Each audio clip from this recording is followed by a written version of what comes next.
Welcome, everyone. This is your friend, the DN What If, here with another exciting fanfiction. Today, we're diving into the story of what if Deku helped heroes instead of becoming one? If you enjoy this video, don't forget to hit that like button and subscribe for more fanfiction content just like this. Now, let's get started with the fanfic. Chapter 1, Mr. Eraserhead. Mr. Eraserhead, hello. My name is Deku and I am a huge fan of the work you do. I know this might sound strange, but I'm emailing you about the Hanada case you recently started working on. I've been following the case for a few weeks now and I noticed a pattern. If my thinking is correct, then Hanada Shinzu will be targeting the Mizudafu Children's Hospital on August 2, 2178 at approximately 6 p.m. This is following his attack pattern from Hokkaido as well as Osaka. I think most people don't realize this was the same person because the attacks were only hours apart. Hanada has a manipulation quirk. He can control up to 25 people with separate commands and 100 with the same command. These are approximations.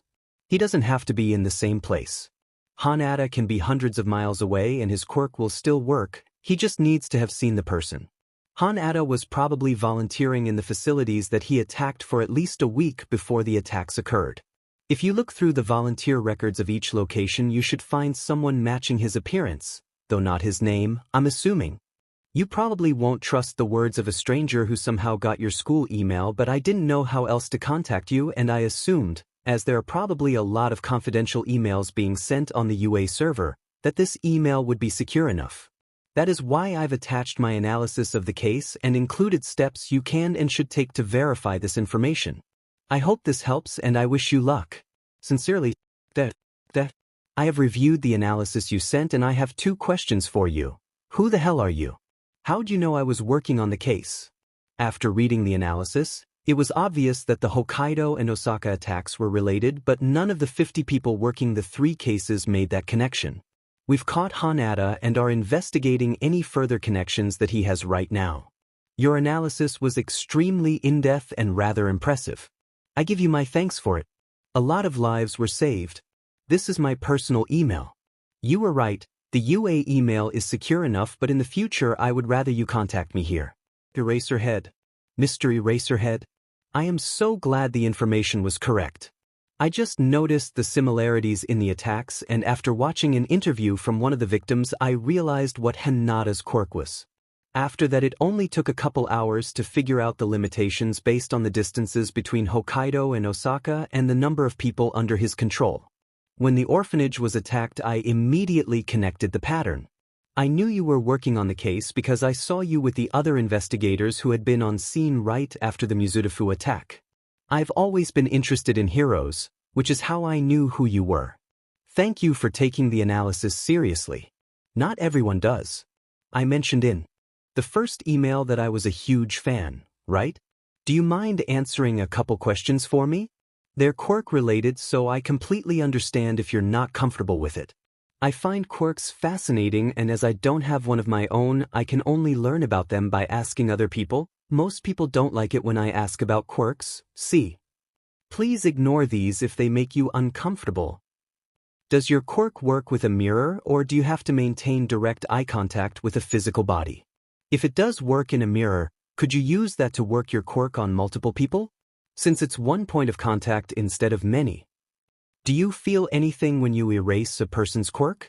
How much do you spend on eye drops? Thanks. Sincerely, What do you mean not everyone takes your analysis seriously? If the quality of analysis is this well done, then it should be at least looked into. Anything else would be illogical. You connected the attack on the orphanage to the attacks in Hokkaido and Osaka immediately. You had the case solved in under 3 hours, which took professionals weeks. And you did it all without some type of analysis quirk? That's impressive, and I really don't say things like that. Which leads me back to my first question. Who the hell are you? How long have you been a professional analyzer if no one has ever heard of you? I can't go into detail on my quirk, especially over email. I spend way too much on eye drops. Eraserhead. Mr. Eraserhead. I've sent analysis to other heroes and the police before. Usually, I don't get a reply, but sometimes I'm accused of working with the villain. Which I would never do. My only hope here is that my hobby can turn into something that helps people. I was told that I couldn't be a hero without a quirk. I figured this would be the next best thing. If I can help save even one person, isn't that enough? I'm not a professional. Honestly, Mr. Eraserhead, I'm in my 3rd year of middle school. I'm telling you this because I trust you. Please don't tell anyone else. Any credibility, as limited as it is, that Deku has would be crushed if it got out, both that I'm only 14 and that I'm quirkless. I could start over with a new alias if I needed to, but I'm rather attached to this name, as weird as that might sound. I built my resolve around the name. I want to show the world that quirkless does not mean worthless. Even if I can't be a professional hero to do it. I completely understand. If you're willing, I can send you the analysis that I have already done on you, if that's not weird or anything. That might be weird. Well, thank you again, Eraserhead. Sincerely, I fight quirkless most of the time. There is no rule saying someone without a quirk cannot become a hero. It's just never been done before. There is still some time before the UA exam. If you train hard enough, you could possibly make it in. Though you'd have to have some sort of support gear, which will be difficult to get approved. The test is sort of rigged towards people with combative quirks. I had to go through the sports festival to get into heroics. I gotta be honest, kid, the skill level you have for analysis is beyond most professional heroes. That, in itself, is invaluable. Who taught you? Do you do any physical training? Eraserhead. Mr. Eraserhead. Do you mean it? I could become a hero? Sincerely, you saved an entire hospital full of children. You already are. Eraserhead. Chapter 2. Fight. Mr. Eraserhead. No one taught me. I've been analyzing heroes since I could write. It was only after I was attacked by a villain that I started analyzing villains as well. If I get enough practice, I'll be able to help stop more villains. I don't want anyone to have to go through what I went through if I can do something about it. I go on 5-mile runs with my mom every morning. I've also been taking self-defense classes since I was 4 because I have no quirk to defend myself with. I recently started free running as well, though that's not going the way I hoped. I have so many bruises. I want to learn more combat skills. The dojo I go to is purely for self-defense, which is not the most helpful. It definitely didn't help against the slime. If I'm going to be a hero, I'd have to use support gear. I wonder what would work best for me? I do like the way you use your capture scarf, but there's also Snipe's guns. Hawks uses his feathers for swords too. I could try swords. I'm also really good with technology. I'm not sure I can tell you the specific skills because plausible deniability? Or something like that. I've never used them maliciously, only to protect myself and other people.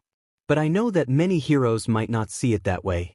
You have no idea how much your words mean to me, Eraserhead. I've never met someone who honestly thinks I can be a hero. Sincerely, I'm going to teach you how to fight. With your parents' permission, of course. It sounds like you've already got some necessary skills that we just need to build on. Once you nail down a style, we can figure out what support gear works best for you. Judging by your last email, I'm going to assume your technology skills involve hacking and I'm going to ignore this knowledge. Were you one of the kids involved in the slime villain issue 2 months ago? The one that All Might stepped into when you're the green-haired kid, aren't you? Of course you are. This might be conjecture and I really hope it's not true, but did All Might tell you that you can't be a hero without a quirk? Please answer honestly. Eraserhead. Mr. Eraserhead. You'll really teach me how to fight? I asked my mom and she said she would have to meet you first to make sure you're the real Eraserhead and not some random guy involved in Shady Sheet. Those were my mom's words. Is there a place and time that would work for you? My mom says she's free. All day this Sunday. I can neither confirm nor deny my technology skills, Mr. Eraserhead. All you need to know is that my emails are untraceable. Though you probably, hopefully, honestly, tried that already. I am the green-haired kid involved in the slime villain incident. I already got a lecture about it, please don't give me another one. I couldn't let Kaken die. I had been attacked by the slime earlier that day and was saved by All Might. I might have been stupid and grabbed onto his leg when he tried to leave. I just wanted to ask a question and he wouldn't let me get a word in. Anyway, He told me I couldn't be a hero. Then he left me on the roof for me to find my own way back. I have a lot of feelings about this, but I'm working on it. Somehow the slime villain escaped. When I was walking home, it was attacking in an alley. I watch fights sometimes to practice analyzing, so I went to see what was happening, and when I got there, the heroes were doing nothing and Kakin was caught in the slime and couldn't breathe. He looked so scared. I couldn't just stand there. Kakin may be an a-hole, but I've known him since I was 4, I couldn't let him die. I jumped in without thinking. Luckily, All Might saved the day. It was after that incident that I started looking more at how villains worked. I found 6 different ways that the heroes present on the scene could have saved Kakin even without All Might's help, by the way. I may have sent my analysis to each of their agencies, but that's neither here nor there, nor is it in any way affiliated to the work of Deku. I don't know if they've read it, though. I think it should be a requirement for heroes to learn to fight quirkless. This whole incompatible quirk BS nearly cost a 14-year-old kid his life. Sincerely, yeah, I'll teach you. But if you don't show promise, we'll stop. You're a smart kid, I won't be responsible for you getting killed out in the field.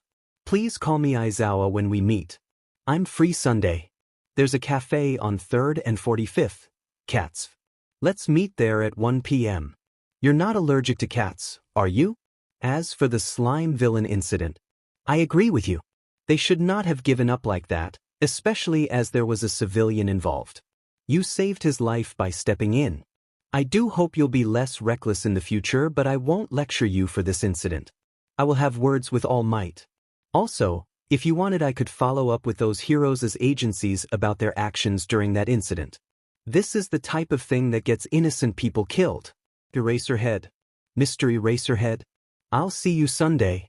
I am not allergic to cats, and neither is my mom. Her name is Midoriya Inko. Also, you really don't need to talk to All Might about it. I'm not going to say it's okay because it was honestly the worst moment of my life. But yeah, I'll forward you the emails that I sent. I don't care if you read them, the information could be helpful. Do you teach your heroic students to fight quirkless? Sincerely, He left a teenager on a roof after telling them that they couldn't be a hero, which is false, anyways. I'm having words with him. I'll read the documents. Maybe not as much as I should, clearly. I'll talk to Nedzu about adding more quirkism lectures on top of more quirkless fighting. Also, shouldn't you be in school? It's 11 a.m. Eraserhead. Mr. Eraserhead. This might be presumptuous, since I'm still in middle school, but I've done a lot of research on quirkism. Can I send it to you? I don't really get to share my work with anyone. I really don't want to be a bother though, so please tell me if I am. I know you're a busy person. I'm homeschooled, laughing face. Technically, I'm always at school. Shouldn't you be teaching? Sincerely, I expelled my entire class this year. Please send the research. Eraserhead. Mr. Eraserhead. Well, that's actually kind of impressive. And nerve-wracking. Holy moly. I'm gonna go for another run. I'll send the research, also. My name is Midoriya Izuku, laughing face. Sincerely, Chapter 3, Meeting. Notes. My wow, I am floored by the support this FIC has already received. Y'all are amazing and I love you for it. You have no idea how hard it is for me to not just post all the chapters one have ready.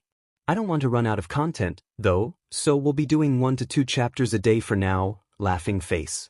It's past midnight my time, so here's another chapter. Shoyuta sighs, looking forlornly at his comfortable sleeping bag, before shutting the bedroom door behind him. He doesn't usually go out on Sundays, his one day off in the week, but he knows that he has to meet Deku's mom in order to work with the kid. A 14-year-old solved 3, turns out it was only 1 case. Cases that 50 police and heroes had spent weeks on. There was no way Shoyuta was letting that kind of brain power go. Especially not when the kid clearly had the guts to back it up. He'd seen the coverage of the slime villain attack. The green-haired kid had been the only one to act after the pro-heroes had backed off. Shoyuta doesn't want to think about what would have happened to Kakin if Deku hadn't acted. All Might may have just been too late. Shaking off the thought, Shoyuta walks the 10 blocks to the cafe in silence. He'd chosen the place because he liked the coffee there.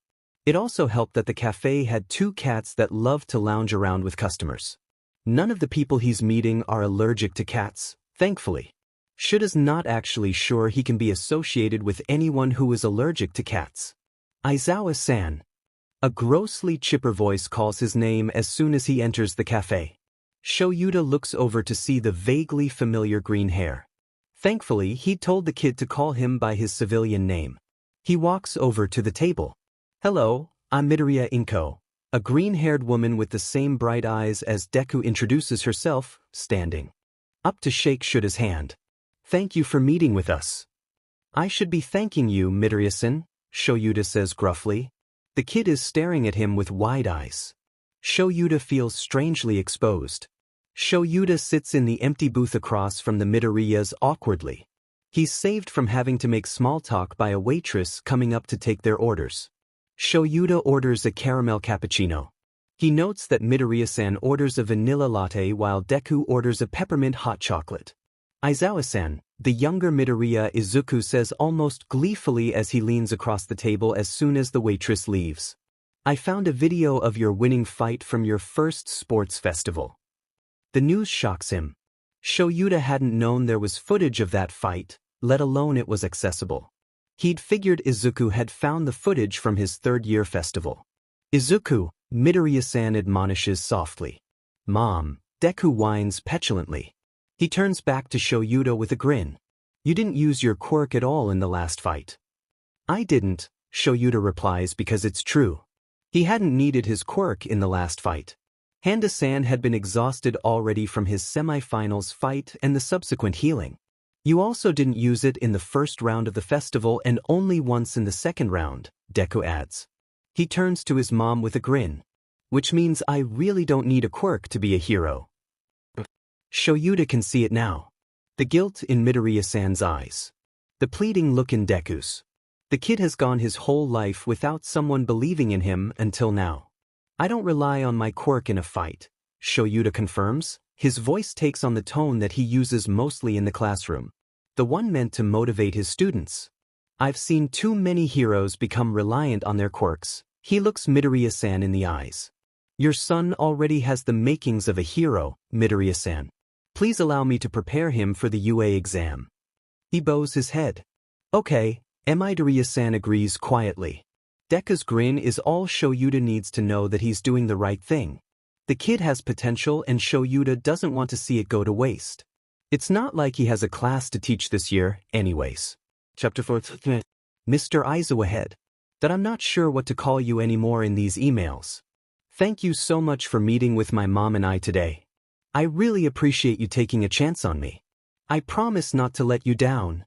I sent in my withdrawal notice to the dojo, so now my afternoons are clear for training with you. I'm excited to get started tomorrow. I finish my school work at 12:30 typically. On a different note, do you think you can put in a word with Sir Naitai's agency? I sent him an analysis about a case they've been working on but haven't received confirmation that he's looked at it. This is relatively time-sensitive. I believe that the next attack is going to happen Wednesday morning. I don't know the exact time. I did not attach the analysis here. I hope you understand why. Thanks. Eraserzawa. Sincerely, that. I have contacted Sir Night-Eye. Apparently the email never made it to him. He's seen your analysis and will be double-checking the information. He asked to know who you are. I said I wouldn't tell him. Your identity is for you to reveal if and when you are comfortable doing so. Please either call me Aizawa or Eraserhead, none of this combination nonsense. I will see you tomorrow. Eraserhead. Mr. De? Hello, this is Sir Night-Eye of Night-Eye Agency. I received an email from Eraserhead asking for me to look at your analysis. I apologize for not seeing it sooner. The email went through other employees and was not sent directly to me. Your analysis was spot on, especially considering that you did not have all the information. As Eraserhead says he trusts you, I will too. We were able to apprehend Griever and connect him to his other crimes due to your work. How did you know the vigilantes were in Narahata? That information is something only a select few pros know. I understand if you do not have the time to look at this, but we have a case that we have gotten no leads on in the last 2.5 weeks. There are several agencies working together on this. If you could take a look at the attached report and let me know what you see, I would appreciate it. Thank you for your work. Sir Night Eye. First, I am a huge fan of your intelligence work. Night Eye Agency is the leading agency in intelligence gathering, and I know it's because of your leadership abilities. Second, if you have the time later, I'd love to ask a couple questions about your quirk. I've been doing quirk analysis for years, and yours is fascinating. Third, I have my connections. And it wasn't that hard to figure out there was a hideout in Narahata when you look at the evidence. Fourth, if you look at Miroyuta lineage, you'll find an estranged brother that only Mina Miroyuta knew about until this year. He is the one leading all of the robberies. He should be staying in a living assistant's home, I am not sure where though. There was a news article about him 5 years ago. The family is from Hosu, look near there. Marco Miroyuta has a binding quirk. He can use it on 5 people at a time, I think. It will stop them from moving for 10 minutes. It's powerful. He used it in the last heist and someone died, as I'm sure you know. You'll need, at minimum, 10 heroes for the next heist. I suggest asking Eraserhead, as his quirk would work well against Marco. The youngest sister is not involved. She's quirkless and most likely being abused at home. If you can spare someone to look in on her while you are busting the next heist, I would be forever thankful. No one should have to go through what she's going through just for being different. The kid is 5 years old. Please save her. I've attached the rest of my analysis. Sincerely, Mr. De. If you don't mind my asking, what is your quirk? Your analysis of the case and Maruta's quirks was, again, impeccable. We had minimal injuries during apprehension and we were able to save Sarai as well. She's being cared for at an orphanage that works especially with quirkless children in Hosu. I appreciate your help with the case, Deku. We all do. Ask your questions about my quirk and I will answer as much as I am comfortable with. As I'm sure you're well aware, there are some things better kept secret. Sir Night Eye. I'm quirkless, sir. I'm glad my analysis helped and that Sarai is being cared for. Quirk discrimination is rampant, especially towards younger generations, as quirklessness is exceedingly rare. In a world where everyone is exceptional because of what they're born with, it's hard to be born without. Here are my questions. Does your quirk only work with skin-to-skin contact, or could you say, use a strand of hair to see someone's future? Has a future that you've seen ever not come true? Semi-quirk related. Your quirk seems well suited to underground heroics from what I've been able to observe. What was it like working with a limelight hero? More the keeping your quirk confidential than the working with All Might thing, as cool as that sounds. Of course, you don't have to answer any of the questions, but I thank you in advance for anything you can tell me. Please rest assured that all of my analysis notes are written in code and the decipher key was destroyed years ago.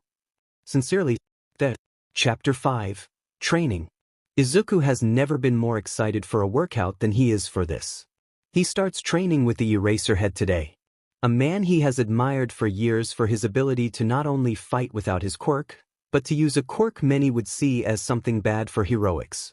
The ability to remove another person's quirk, even for a limited time, is something that no one would want to go up against. Hero or villain. Quirks are considered sacred in this society and any threat to them is bad. The warehouse he meets Aizawa at is on the edge of Mustafa, far enough that Izuku has to take the train. He doesn't mind it. Izuku practices his free running as he makes his way from the station to the training location.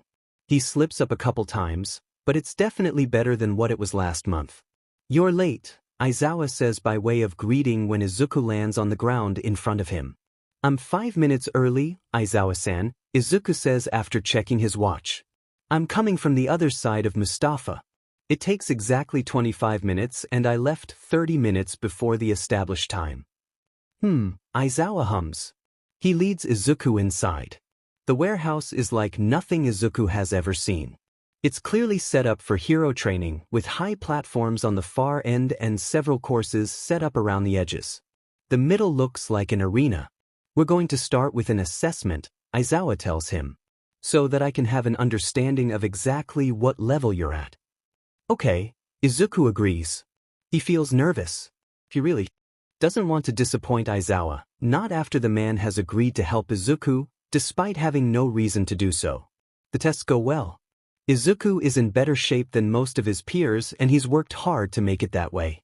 He completes each task without complaint, even if he doesn't understand why he has to do the ball throw. Not the worst I've seen, Aizawa says after he finishes the final test. You've got a good foundation, kid. We'll start with working on your technique and build from there. Yes, sir. Izuku cheers, barely resisting the urge to salute his mentor. Izuku finds that he enjoys working with Aizawa, and even though his body aches by the time they're finished, he feels satisfied with the progress that he's made. I'll have a schedule set for you by the end of the week, Aizawa assures him. We'll be doing some of our lessons at UE, so I'll need a picture for your guest pass. Izuku's eyes widen as he processes what he's just been told. He's going to be training at UE, his dream school. I'm going to be honest, kid, Aizawa regains his attention. You're going to be the first quirkless hero. No matter what, it's going to be an uphill battle. I hope you're prepared to work hard. I am, Izuku assures, because this has always been his dream. He just can't believe that he's finally getting the chance to work towards it. All right, you're dismissed, kid. I'll see you tomorrow. Thanks, sensei. Chapter 6, Ms. Joke. Ms. Joke. Hello. My name is Deku and I'm emailing you about the Farah incident. I recently started to follow the case and I noticed a pattern in the perpetrator's actions. Of course, as this information is coming from a complete stranger, I understand if you don't trust it. In fact, I ask that you fact-check it. I am only one person with only so much of the information. I don't want to risk your case by unknowingly getting something wrong. Anyway, when I was reading up on the case, I noticed that there were some holes in the information available. At first, it was difficult to tell if this was caused by a lack of information or an error. Then, with the burglary on 5th and Rizik in Hosu last night, it clicked. What Amaru Mars isn't dead. They are an accomplice. If you look at their quirk registration, I'm sure you'll find that they have a duplication quirk. They can duplicate any object, including human bodies, but what they duplicate doesn't function. Say they duplicate a toaster, it would look completely functional and until it was plugged in you'd think it'd be operational. But some parts are missing on the inside. When they duplicate a human body, it appears dead. But some parts would be missing from the inside. Considering the body was burned, it would be hard to test this theory completely, but I bet the fingerprints wouldn't match the real Watamuya Mars. I've attached a copy of the full analysis. Please let me know if you have any further questions. I really hope this helps. I don't want anyone else getting hurt. Sincerely, Mr. Deku. This is Ms. Joke. Thank you for your analysis. We looked into the information you provided and found most of it to be correct. How the hell did you figure this out? More importantly, how did you get my HN email? There is no hero or support registered under the name Deku. Joke, laughing face. Ms. Joke. I have received temporary and conditional access to the HN listservs through Eraserhead. I should have mentioned this in my first email. I'm not used to working with support like that. In fact, I emailed your agency a couple months ago about a case that's now gone cold. The email was sent to the address provided on your agency's website. I don't know how accurate the information will be now, but it's from this email address. I have a history of being dismissed by agencies. I do suggest that you look for the email though. Sincerely, I just received an email from Ms. Joke asking about your identity. Eraserhead. Mr. Eraserhead. She asked how I got her HN email. Is there something you'd like me to tell people in the future? I simply told her I had temporary and conditional access through you. Sincerely, the truth is best. Eraserhead. Chapter 7. Fixed. Notes. See the end of the chapter for notes. Mr. Eraserhead. You have a secure phone, right? Sincerely, My number is +8 13727 374 323. Eraserhead. Deku, Aizawa-sensei. Aizawa-head, problem child. Aizawa-head, why am I, you know what? Never mind. Deku, laughing face. Deku, anyways. Deku, I sprained my ankle. See. Aizawa-head, how? Walking. I tripped on the edge of the sidewalk. Deku, Mom says I need to stay off it for 2 days. Aizawa-head. Deku, I am allowed to be clumsy, Aizawa-sensei. If I wasn't clumsy then no one would stand a chance. Aizo ahead, I have watched you jump from the second story of a building and land with no problems. Deku, but have you seen me walk down the sidewalk? Deku, clearly one of those is easier. Aizo ahead, I have so many questions and want 0 of the answers. Deku, well I have so many of the answers and want 0 of the questions. Deku, is there anything I can work on for the next 2 days? Aizo ahead, your homework. It's okay to take breaks, problem child. Deku, I don't have any homework? I mean, technically all my work is homework, but I'm ahead in classes again, and since the semester isn't over for another month, I don't have anything. Deku, can I write an analysis of your quirk to actually show you? Deku, I've written about your quirk before, but that was a couple years ago. Aizo ahead, sure. Deku, thanks. Deku, I got an email from Sir Night Eye. Finally. Deku, I'm going to go see what he needs. Bye, Eraserzawa. Aizo ahead, kid. Notes. I am so happy with this number. Also, it's fake y'all. A joke. Please don't call it laughing face. Can anyone figure out why? Chapter 8, Answers. Notes. See the end of the chapter for notes. Mr. That. I've heard others speaking of your work recently and it reminded me that I never answered your questions. Classified. Trying but satisfying. I have a lot of respect for All Might, and though we've gone our separate ways, I still wish him well. In exchange, would you be willing to answer a few of my own questions? Who taught you to analyze? Where did you go to school? Why had no one heard of you before 2 months ago? Sir Night Eye, thank you for your reply. I understand that things are busy. There's been an increase in drag-related crimes in your area recently. It must be difficult to find time for anything outside of work. It must be scary knowing the future sometimes, huh? In answer to your questions. Me, myself, and I, laughing face. For the most part. Home. My emails were largely ignored until I ended up in contact with Eraserhead over the Hanada case 2 months ago. He's been helping me get the connections I need to get my information to the correct people. Sincerely, Mr. De.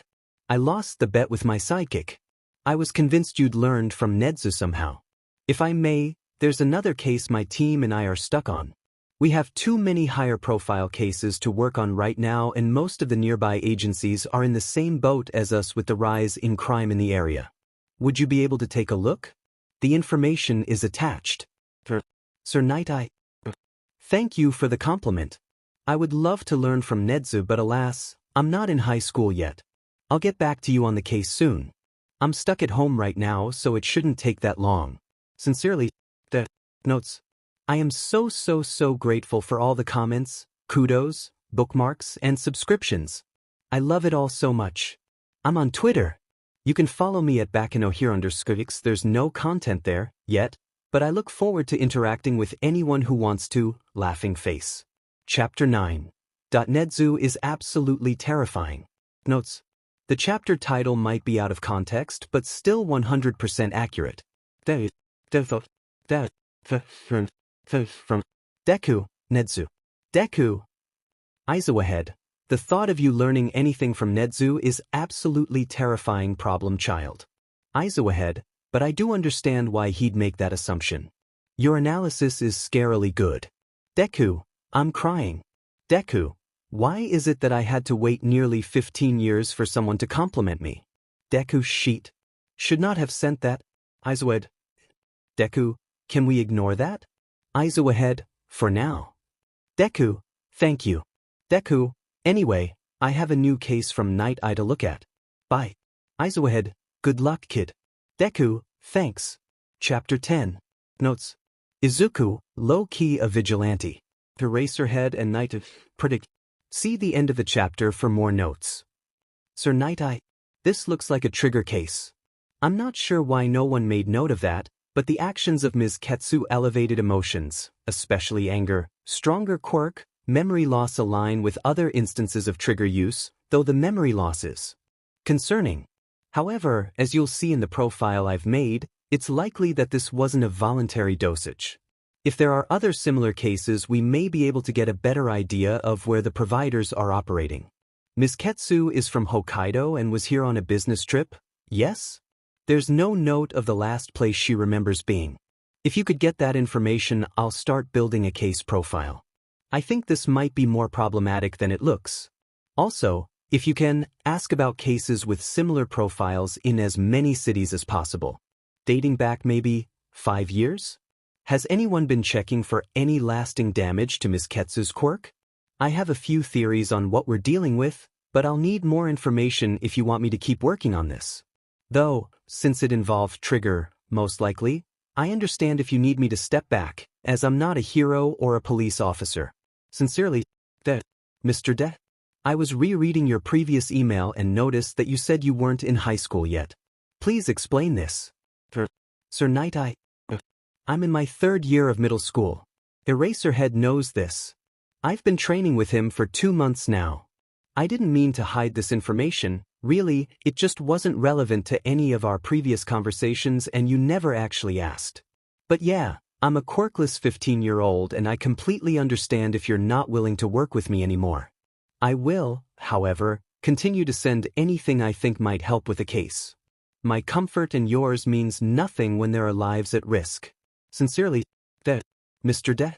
It would be foolish of me to discount your skills simply because of your age and quirk status. Despite the strength of my quirk, there are many drawbacks and I have spent most of my career fighting quirkless. In fact, if you hadn't told me you were quirkless at the start of our correspondence, I would have assumed you had an analysis or intelligence quirk. I do have concerns about your involvement in this case, not because I do not think you are capable, but because I do not think it is safe for someone of your age. However, I will not hesitate to contact you should we get stuck on future cases. Your abilities have already saved lives and we'd be remiss to ignore that. Notes. I am loving all the comments. I try to respond as fast as possible, but there are so many. Please keep commenting, laughing face. I read them all and I love all of them so much. I do want everyone to know that the chapters are short on purpose. I'm going to continue to follow that part of narrative no matter how many comments I get about the length of the chapters. Chapter 11, Phone Call. Sho Yuta glared at the ceiling, vaguely processing his ringing phone as his brain reboots after suddenly being woken at 5:34 in the morning. God, he'd only gotten in from his patrol an hour ago and he hadn't even showered before collapsing into bed. Incoming call, kid. Problem child, Sho Yuta greets warily, only to be met with the barely there sound of sniffles that immediately had him on high alert.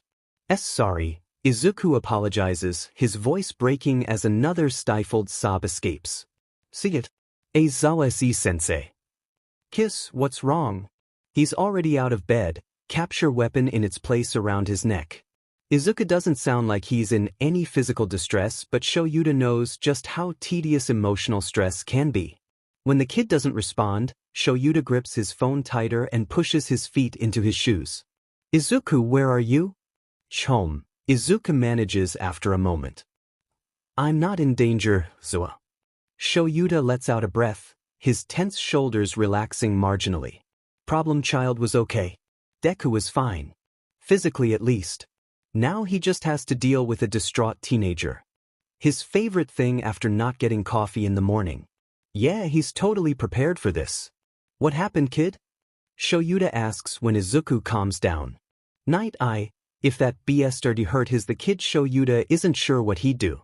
I let slip that I wasn't in high school and he knows my age and that I'm quirkless and he's still WW on skin. Izuku breaks off into more sobbing and Sho Yuta discards his barely there plans for breaking night. So, Night I was a decent human being and that made you what? Confused. Izuku says after a moment. Happy. So, a lot. Zoa-sensei. Sho Yuta wants to burn everything and everyone that has hurt this kid. In the few months he's known Izuku, he's been pleasantly surprised by the kid's determination. He's scary smart with a knack for quirk analysis that any pro would pay to have on their team. Sho Yuta doesn't care that Izuku is quirkless, sure it's rare, especially for the kid's generation, but he's worked with heroes who can blow bubbles out of the fingertips before. Sho Yuta is a firm believer that it's not the quirk that makes the hero. Izuku, Sho Yuta interrupts. You're a smart, strong kid. Zawa. Listen. Sho Yuta says, sharper than he intends to. I wouldn't lie to you about this. Sir Night Eye is a smart fellow, he knows what he's talking about. I don't know exactly what he said, but he's right to want to continue to work with you, okay? It takes a moment, but Shoyuta feels satisfaction when he hears the soft affirmative response from his student.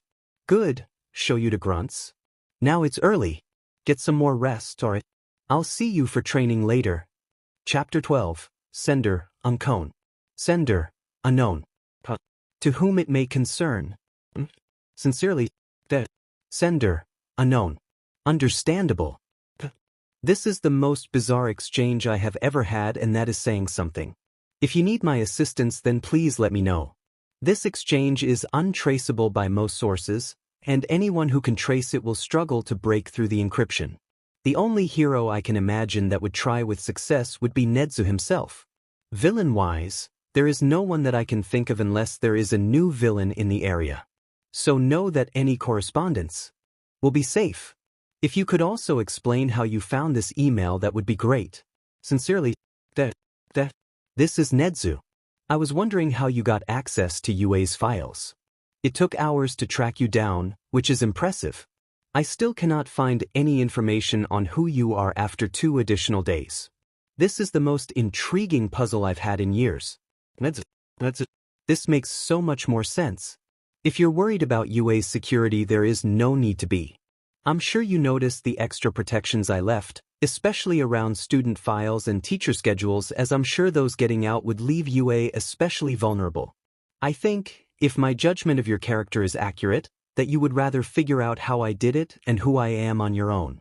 Puzzles aren't fun when someone gives you the answers, after all. If you want, I could take another look at UA security, with your permission this time, and double-check it.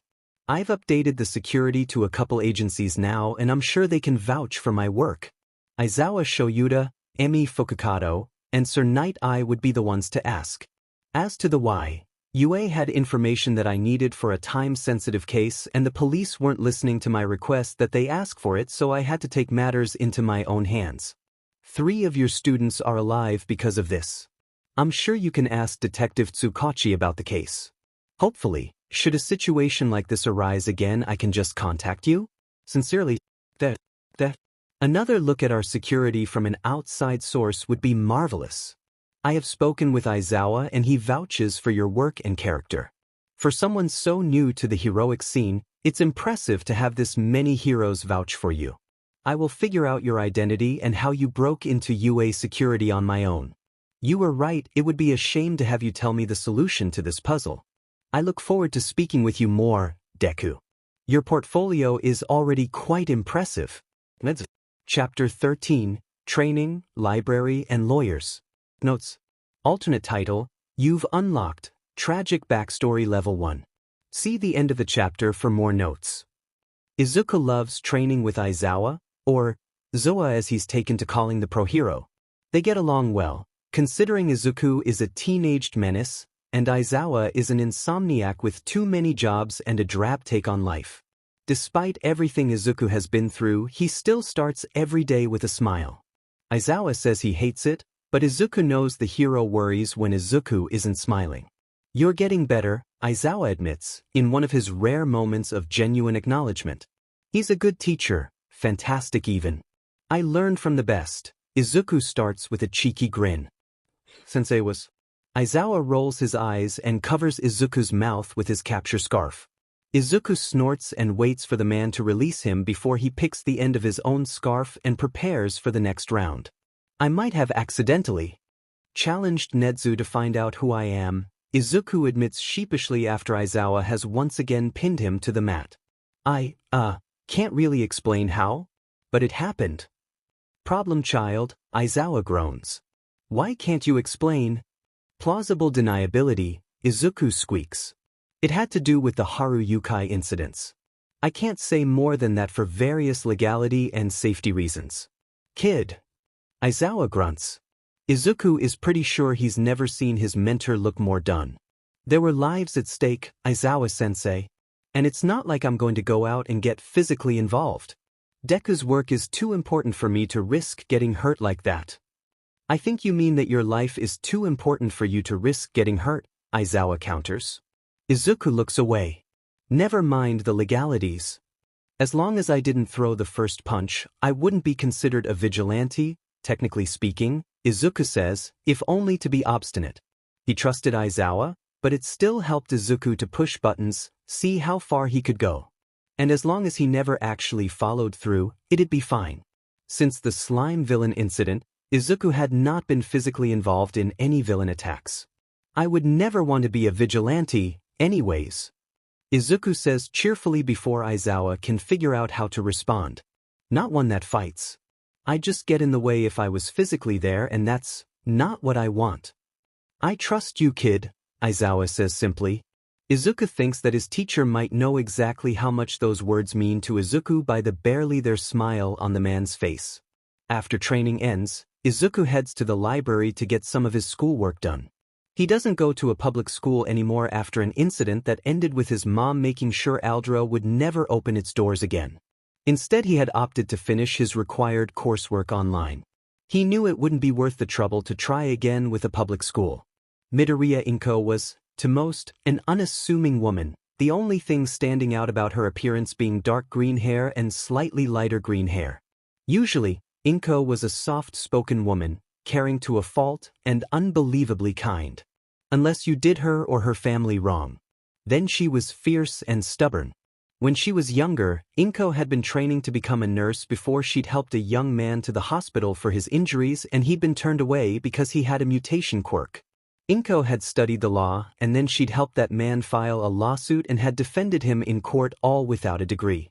A most unusual case that had garnered national attention.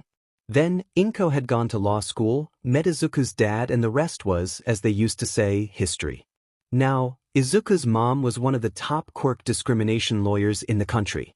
It was fate, she'd say when he was younger, that Izuku was her son. She was the most prepared to protect him, and she loved him very much. Izuku was glad to have her in his corner. Notes. Hello. Harukai means spring. Kidnapping laughing face. There will be more about this case in later chapters, laughing face.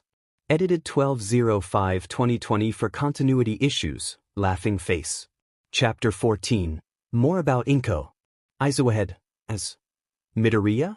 Inko, Shoyuda? Aizawa head, did you know that your son is terrifying? Aizawa head, we were walking to the station at the end of the lesson. Aizawa head, and he just looks at a man. Aizawa head, and completely deduces the man's entire life story. Then he goes and asks the man what his job is and comes back all satisfied because he was right. Inko, he's been doing that since he was a child. Inko, his dad was the same, though Hisashi passed away before Izuku's 3rd birthday. Aizawa head, that must have been challenging. Inko, we managed. It got easier. Especially after I got his middle school shut down. Aizawa head, you what? Inko, I am a quirk discrimination lawyer. See, I wasn't about to leave my son's school standing when they were blatantly ignoring his abusers. Inko, never mind that their negligence almost got Izuku killed.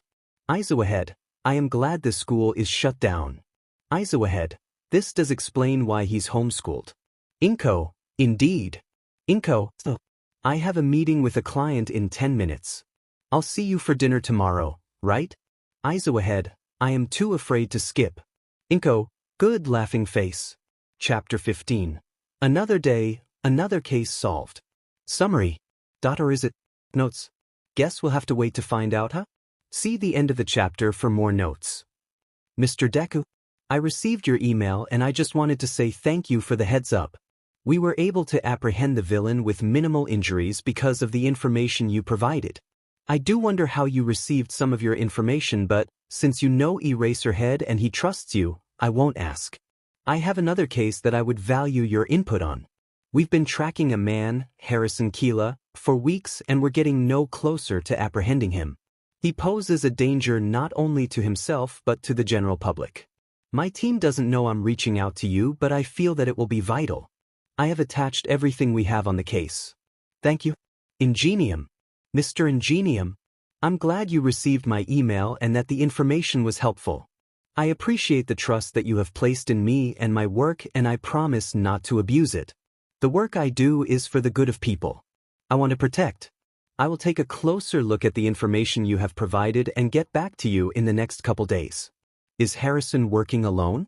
I glanced over the files and didn't see mention of an accomplice, but with his unique quirk I can't imagine him avoiding capture for this long. Maybe look over known acquaintances again and see if any of them have a quirk capable of hiding a person or something along those lines. Not that I want to tell you how to do your job. You're the professional. Sincerely, Mr. Deku. We never considered an accomplice. I'll have my people look into it and get back to you. Thank you. Ingenium. Mr. Ingenium. Correct what I could through social media. Look into Ikanes Maria. They seem to have the most contact with each other. I don't know though, I'm not proficient in social media usage and will leave that up to the real pros. Sincerely, Mr. Deku. Holy sheet. We missed so much because we didn't think about a partnership. I am so glad you reached out for the other case. This might have taken us months to figure out. We have enough evidence now. Seriously, thank you. Thank you. Ingenium. Mr. Ingenium. Glad I could help. Sincerely, Mr. Ingenium. Does Harrison have any connection with Watamaru Mars? If so, you should get into contact with Ms. Joke. Your cases may be connected. While I really hope they aren't, the ways that Harrison and Watamaru operate are too similar to not be cautious about them. If they are connected, there may be another person at play here. Sincerely, Notes. There's a rhyme and a reason for most things that I do, laughing face. In other news, I turned in 3 essays on Tuesday, watched 2 3-year-olds for 13 hours yesterday, and read a lot of pics today. I also, may or may not, have another FIC in the works. I'm hoping to have more written before I start posting, but it involves time travel, Dadzawa, angst, and vigilantism. Laughing face. Chapter 16. An essay. Notes. You have no idea how happy I am that this fake essay I wrote about a fake universe is not being fake graded. Also, 1K kudos? Yol? Thank you. The Effects of Quirks on Technology. By Anonymous. 21xx. Starting in the late 19th century, technology started to advance rapidly. Some say it began with the advent of the printing press centuries earlier, but it really began with the creation of the automobile, followed shortly by the First World War. The development of new technology has always been driven by wars. That is until, of course, the First Quirk War. After the world saw the development of quirks in the late 21st century, the people became divided, especially in countries such as the United States where disparities and inequities were already rampant. Children with strong quirks were tracked down and kidnapped from their homes, while others were ostracized and murdered. The same happened in other countries all over the world. The old saying that people feared what they don't understand had never been more apparent. The First Quirk War began in the last decade of the 21st century and lasted until the second decade of the 22nd century. It lasted 12 years and devastated many countries. Most places were able to rebuild after, and those that weren't were adopted by other countries. During this time, more combative quirks were relied on to win the war. Notably Hansen Garrick of the Netherlands. Garrick had a strong telekinesis quirk and an even stronger sense of strategy. He was able to corral opposing forces and almost single-handedly ended the war. The use of quirks completely negated the development of technology that was so prevalent in previous wars. An example of this is our phones. The Apple phone, previously iPhone in the early 21st century, has the same basic designs and functions now as it did when the iPhone 14 came out in 2026, after the Third World War. Over a century later, and the design hasn't really changed. Other examples include cars and airplanes and even the irrigation systems used for farming. There are things that have changed drastically in even the last 80 years since the mainstreaming of quirks, technology related to hero work. New materials have been developed for added safety. The use of nanotechnology for support gear has grown widely, especially since David Shields joined the support market. Durable phones, not Apple, have been developed for hero work. Stronger security systems, such as UAs, and even quirk suppressants. With something as impressive as quirks literally embedded in our DNA, is it necessary to change the things that have worked so well for us? Chapter 17, Deku's Perspective. Deku, I love my mom. Deku, and I know she loves me. Deku, but it is so hard sometimes. Deku, she works with quirkless people for a living. Deku, she defends them. Deku, she practically shouts from the rooftops that quirkless does not mean worthless. Deku, so why is it so hard for her to believe in me? Deku, it's gotten better since I started training with you, but Deku, I can see it in her eyes sometimes. Deku, like she's waiting for the other shoe to drop. Deku, preparing for me to fail. Deku, it's like 3 AM, you're probably sleeping. Deku, good night. Aizawa head, alright kid. Aizawa head, we're taking a break from training today. Deku, okay? Aizawa head, we're going to talk? About? Deku, please give me a topic. Deku, not having one makes me anxious AF. Aizawa head, we're going to talk about quirks. Deku, okay. Deku, that I can do. Chapter 18, Quirk History. Notes. Your comments are making me so happy, and I'm so sorry I haven't been able to reply to all of them. Thank you so much for the comments, kudos, bookmarks, and subscriptions, y'all. Love. See the end of the chapter for more notes. Izuku isn't sure how he feels about taking a break from training so close to the UA Heroics Department entrance exam. He was already at a disadvantage compared to his peers, and from the rumors and his own research, the test was already biased towards physical quirks. Considering he didn't even have a quirk, was it possible? He shakes his head. Aizawa believed in him. It has been almost 7 months since he started training with the underground hero. There was less than a month until the test. He couldn't afford to lose faith now. Besides, a test about heroics couldn't only have to do with destructive abilities. There were rescue heroes for a reason. Naturally, Aizawa would tell him nothing about the test. Izuku had only asked once anyways, expecting the negative answer and receiving one. They're not training today, but Izuku is still meeting Aizawa at the warehouse. He's anxious, but Izuku supposes a conversation about quirks shouldn't be too bad. He hopes. Izuku pushes the side door open and heads to the room he knows Aizawa is waiting for him in.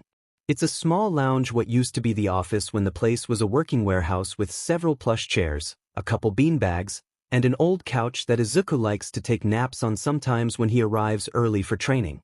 Now, Aizawa sits on one of the beanbags, clearly waiting for Izuku to take the other one so that they can have their conversation. Don't worry, kid, Aizawa says gruffly, noticing Izuku's very obvious nerves. It's not like you're in trouble or anything. I just think there's some things that you need to understand before getting to UA. Okay, Izuku breathes, flopping into the chair with a huff after setting his backpack down. They sit in solemn silence for a couple more minutes, Izuku staring at his hands and Aizawa looking up at the ceiling. Izuku feels like he might spontaneously combust if Aizawa doesn't say anything soon. We've talked a lot about quirk theory, Aizawa starts, still staring at the ceiling. But what do you know about quirk history? Less than I know about quirk theory, but the topics do coincide a lot, Izuku says, his gaze lifting to eye his teacher, though he's thankfully Aizawa isn't looking at him. I figured as much, Aizawa groans, sitting up. He looks more tired than usual. Izuku wonders if he had a late patrol the night before. He didn't. Shoyuta just spent his post-patrol time worrying about his problem child. Well, when quirks were starting to develop, when there were more quirkless people than quirked people, it became apparent to the leaders of society that such a divide in abilities would end in bloodshed. In fact, there were many instances of conflict that ended in bloodshed. Eventually, war broke out.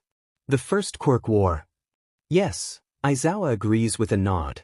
This war changed people's views on quirks. They went from being a freakish ability to being dangerous.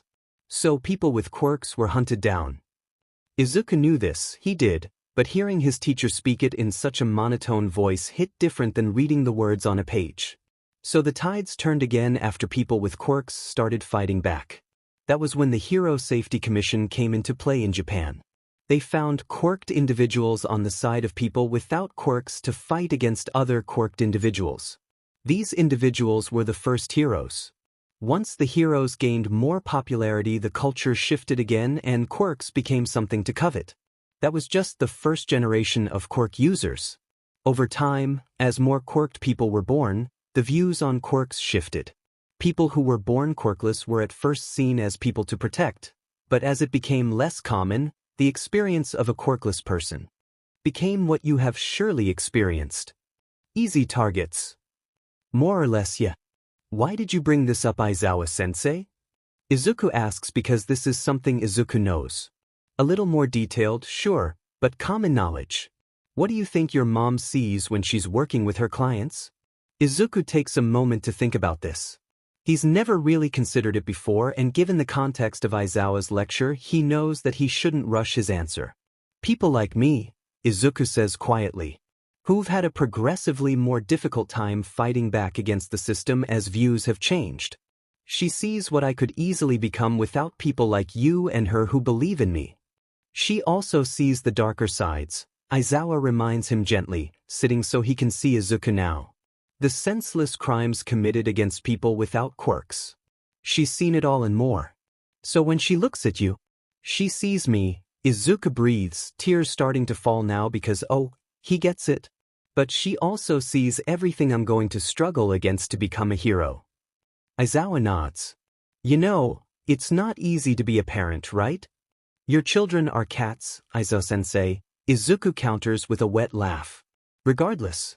She loves you, kid, Aizawa says, and that just makes the tears flow faster. And she really does support you and your dreams. But she spent her whole career watching the darker side of society, and she struggles to separate it when she spent your whole life watching you grow into who you are today. Izuku sobs, throwing himself from his chair onto Aizawa, who grunts at the additional weight but graciously allows Izuku to curl up against him in some semblance of a hug. You're a strong kid, Izuku, Aizawa says gently, like it's not everything Izuku needs to hear right now. I know that, you know that, your mom knows that. Soon, we're going to make sure the whole world knows that. Thank you, Izuku murmurs, wiping his cheeks as he pulls away. God, Thank you, Aizawa-sensei. It's fine, problem child, Aizawa says. But let's keep the emotional talks to a minimum, alright? Yeah, Izuku agrees with a wet laugh. He's forever going to be grateful for the day that the pro-hero Eraserhead replied to his first email, somehow leading to not only his mentorship with the hero, but also the support of someone besides his mom. Now, kid, it's time for a nap. What? Aizawa uses his capture weapon to cover Izuku's mouth. Sleep. Notes. Oh yeah. I posted the first 2 chapters of Blackbird. You can read it here. It involves time travel, vigilantism, and many other things. Chapter 19. Aizawa will not be taking no for an answer. Aizawa-head. It has come to my attention, problem child, that you haven't been getting paid for the work you're doing. Deku, I don't need the money. Deku, honestly, I do this work mostly to pass the time and because I want to help people. Deku, I don't need to get paid for it. Aizawa-head. Problem child. Deku. Twice in one. Conversation. Aizawa-head. Deku, sorry, see. Deku. No one has even talked about money in the emails? Deku. Aizawa-head, I'm setting you up a Hero Network bank account. Aizawa-head, until you have your license it will be under my name. You'll be able to access the money. Aizawa-head, give me a list of the agencies you've helped. Deku, okay, but only because it's terrifying when you use proper punctuation. Aizawa-head, that's the point, kid. Tracers off. As requested, I have attached the agencies that I've worked with. The file also includes the case number, dates, specific heroes, and the time I spent on each one.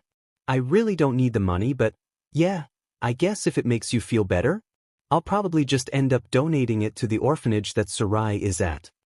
Speaking of, would it be weird to visit Sarai even though I never actually met her and I was only involved in the case that she was a part of?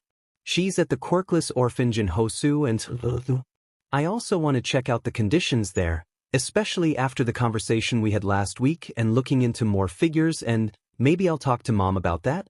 Well, I'm going to go do that.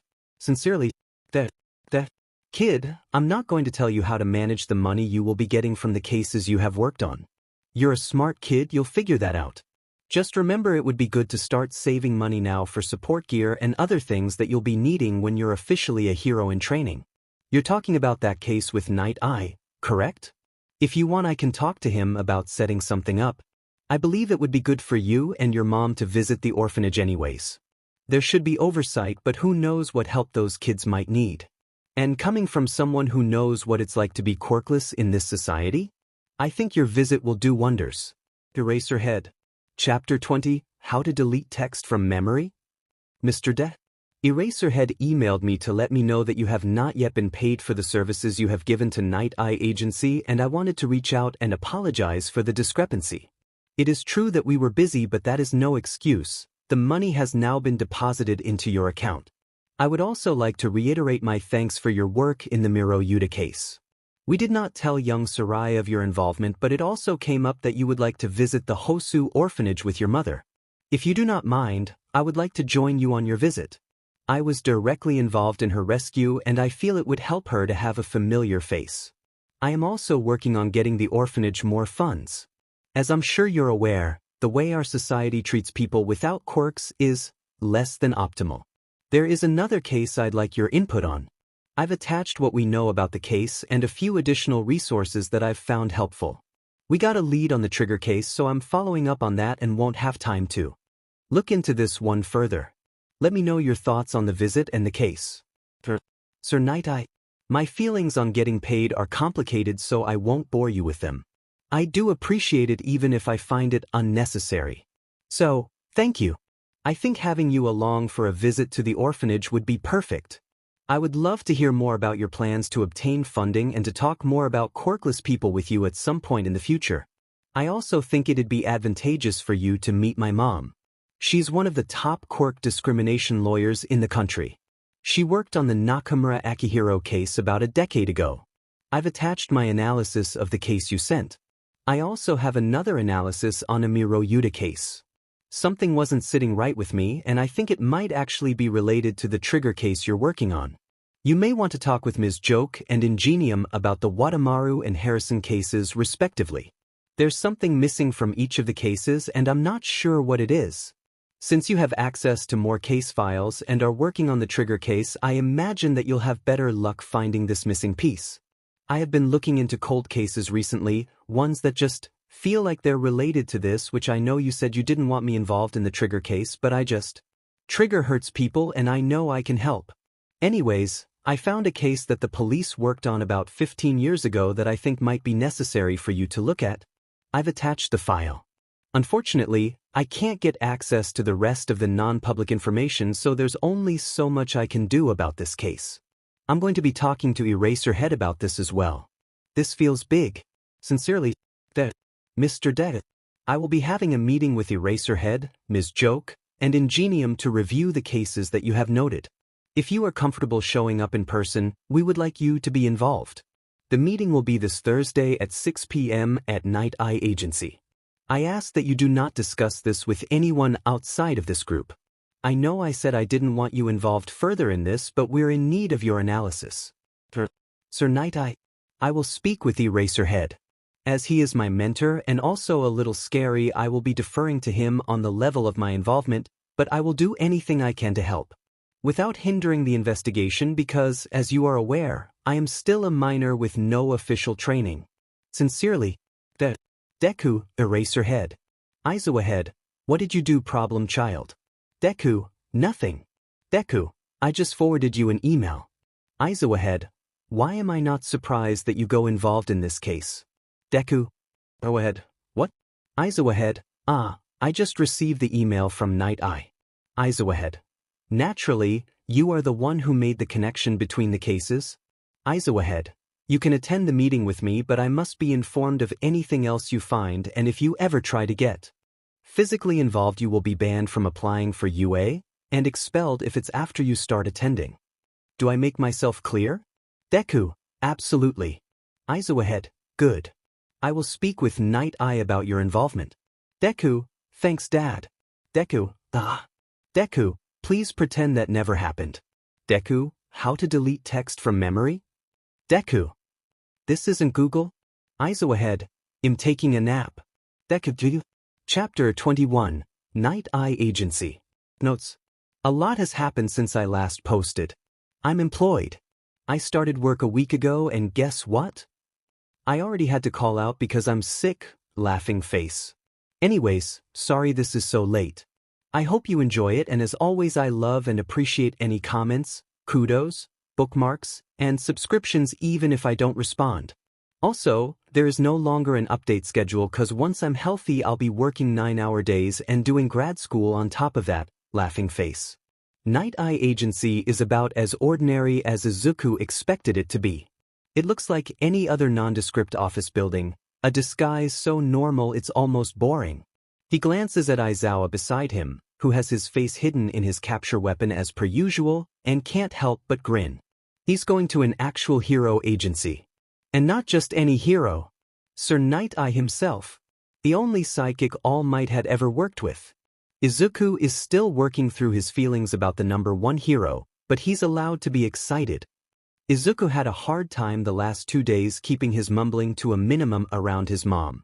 She knows that Izuku is working on a case with Aizawa. His mentor made sure to get her permission for Izuku to be involved. After all, but she doesn't know any specifics and Izuku would rather keep it that way. He trusts his mom, but he also knows that this is something he has to, and can, protect her from. After all, Night Eye did tell him to not talk to anyone outside their little group about it. You coming, kid? Aizawa prompts when Izuku doesn't move. He shakes himself out of his reverie and follows the underground hero into the building. The reception, much like the outside of the building, is painfully plain. Izuku understands the reasoning for this, he does, but he has also heard that Night Eye is a fan of jokes. He was kinda expecting something a little more lively. But no, it's plain, generic, kinda like him. They're met in the reception by one of Night Eye's few sidekicks, and led to a conference room on the 5th floor. Izuku has to physically hold onto the back of Aizawa's costume to keep himself from fanboying at the sight of the other heroes in the room. Sure, he's emailed with them before, but this is the first time he's meeting any of them except Aizawa in person, and there's so much more he can learn about them now. Maybe they'd be willing to answer his questions now that they've met in person and they know he's not going to sell their information to the highest bidder? Deku, Aizawa says, not harshly but like it's not the first time he said it either. Izuku looks up at the hero and sees the raised eyebrow before realizing that he must have been mumbling again. He can feel the blush rising on his cheeks. This is Deku?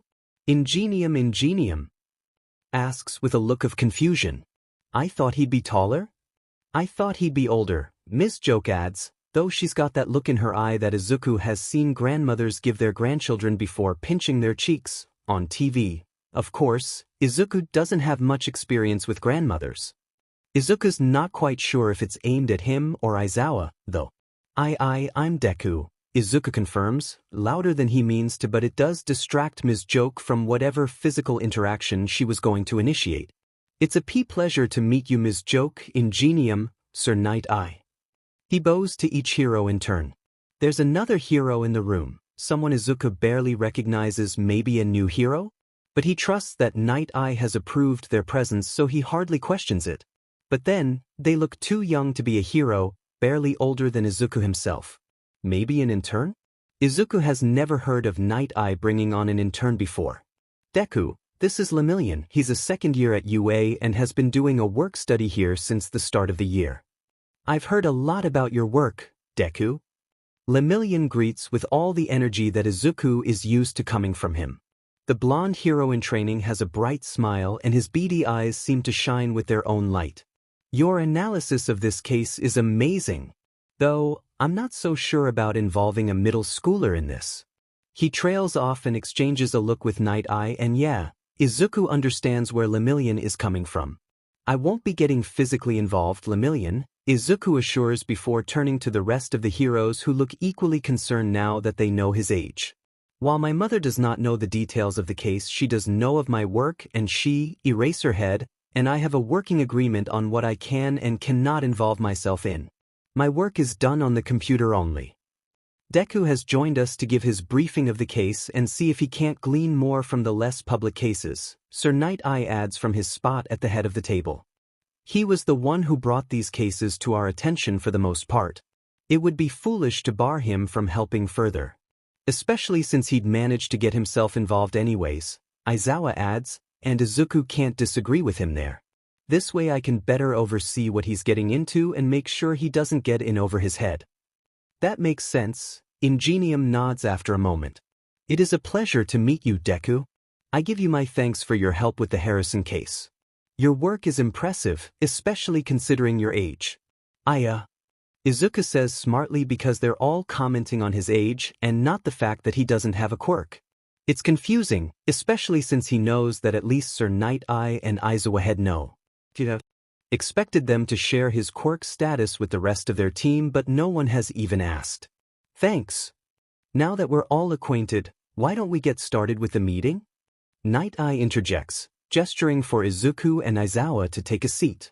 There are packets on the table in front of their seats and Izuku takes a moment to flip through them, recognizing his analysis of the cases that he's connected so far. It worries him that 4 seemingly unconnected cases would relate to each other, especially since Izuku can't figure out how or why. Deku here emailed Eraserhead about the first case in the packet nearly 8 months ago. Prior to that, no one knew the cases involved were connected. Since then he's managed to draw connections between cases that all of us have worked on, Night Eye explains, not even looking at the packet that the others are perusing now. The implications of the connections are what concern me. Deku mentioned that there might be someone behind all of them, someone powerful. Izuku nods because anyone with not only the quirk but the resources to back multiple different villains had to be powerful. He has some theories on people with that kind of power, but most of them are impossible. Villains who have been in prison for years or underground legends that Izuku's sure were created to make heroes warier of the night. Are we sure they're all connected? Ingenium asks, thumbing a page halfway through the extensive work.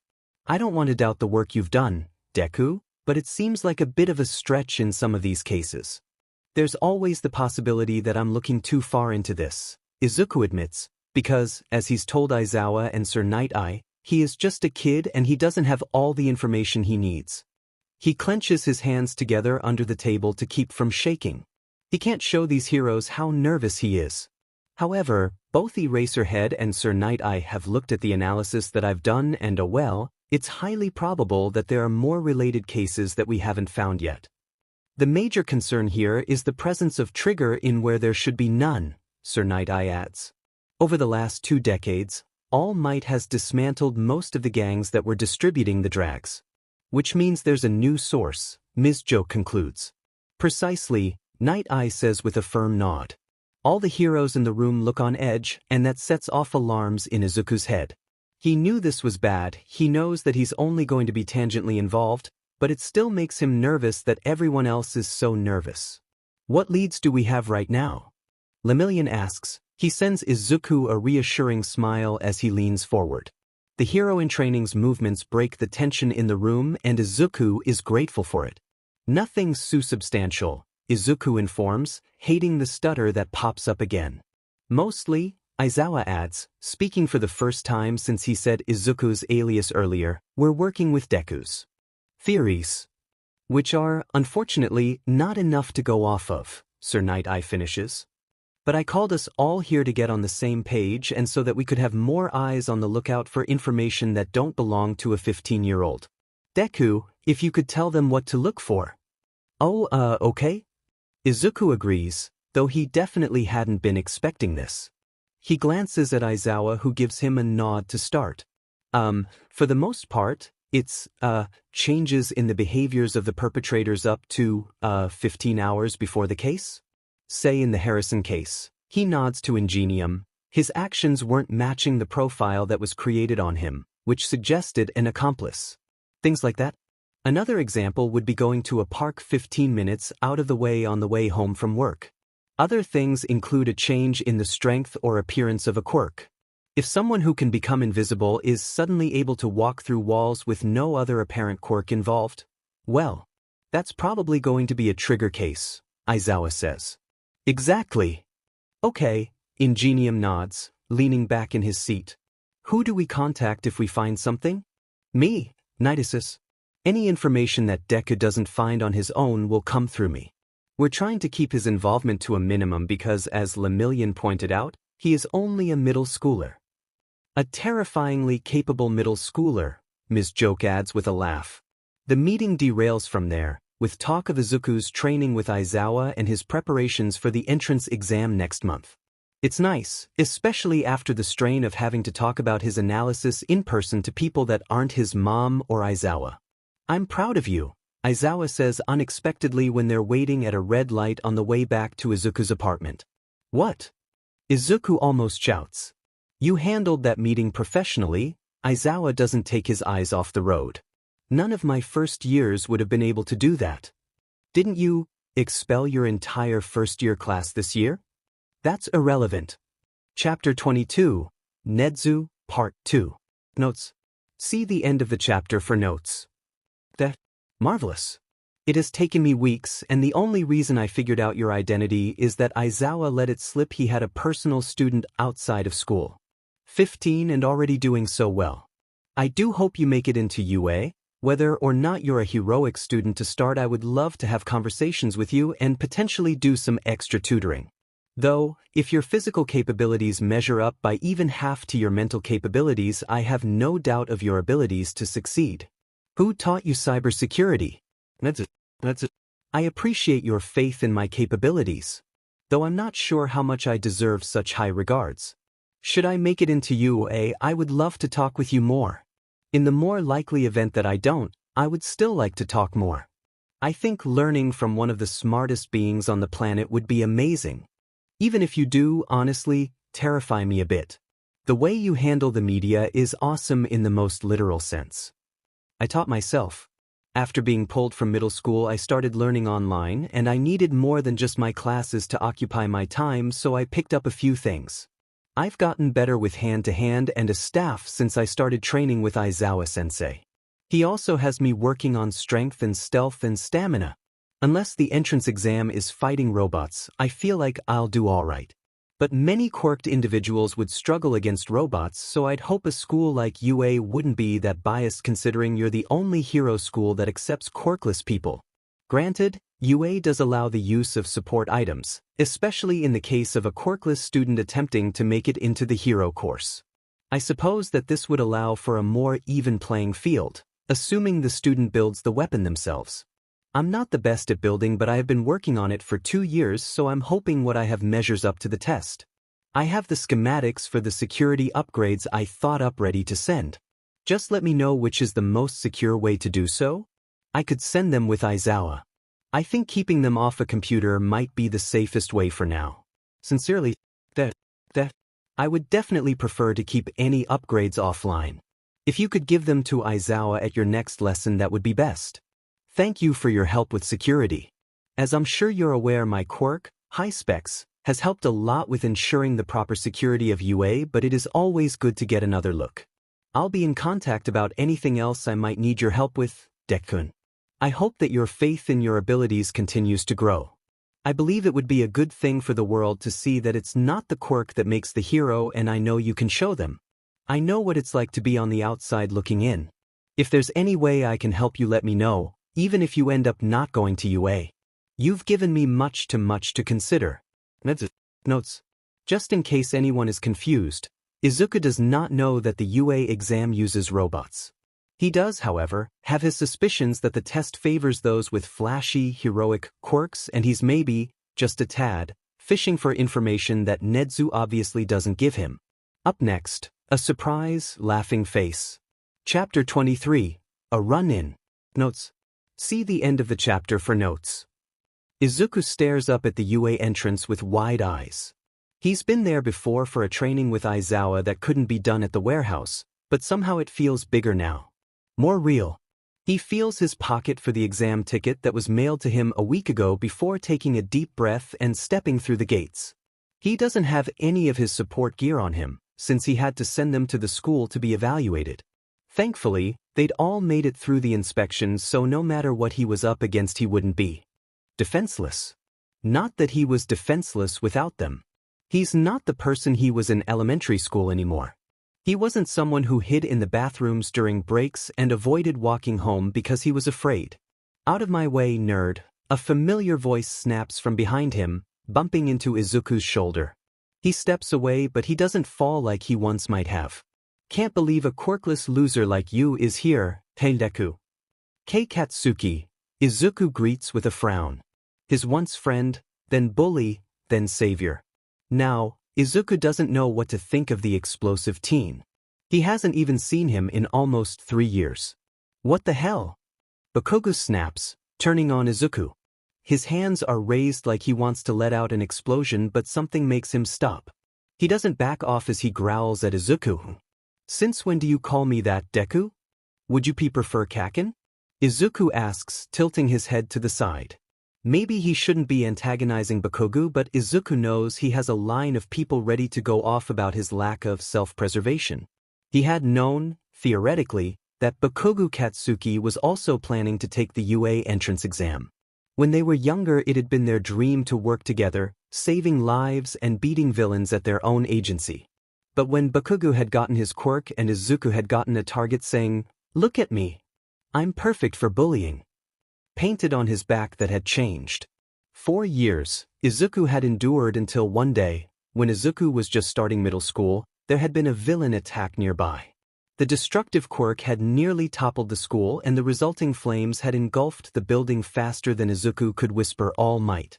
Izuku hadn't heard about it until days later, but apparently Bakugo had been the one to pull him from the building after he'd been hit on the head by debris. The rest of his classmates, his teachers, had abandoned him, leaving the quirkless loser to his fate. His mom, upon hearing this, had made sure that Aldra would never open again and had pulled Izuku from public schooling. So yeah, Izuku has mixed feelings about Bakugo. He's grateful, but the boy had been his biggest bully for several years. Why you're not the boss of me? Izuku protests because he's worked so hard to get ready for this test, and no matter the disadvantages he has to face, he's not going to let anyone tell him he can't until he at least tries first. Izuku can feel his hands shaking. You wanna bet? Bakugo steps forward with his hand raised only for nothing to happen. Izuku turns to see Aizawa by the front gate, glaring at them. Hair floating and eyes glowing red. He doesn't move to interfere, but Bakugo seems to get the message as he huffs and walks away. Izuku nods at his mentor when he manages to calm himself down, grateful that Aizawa was present even if he's not looking forward to explaining what that was.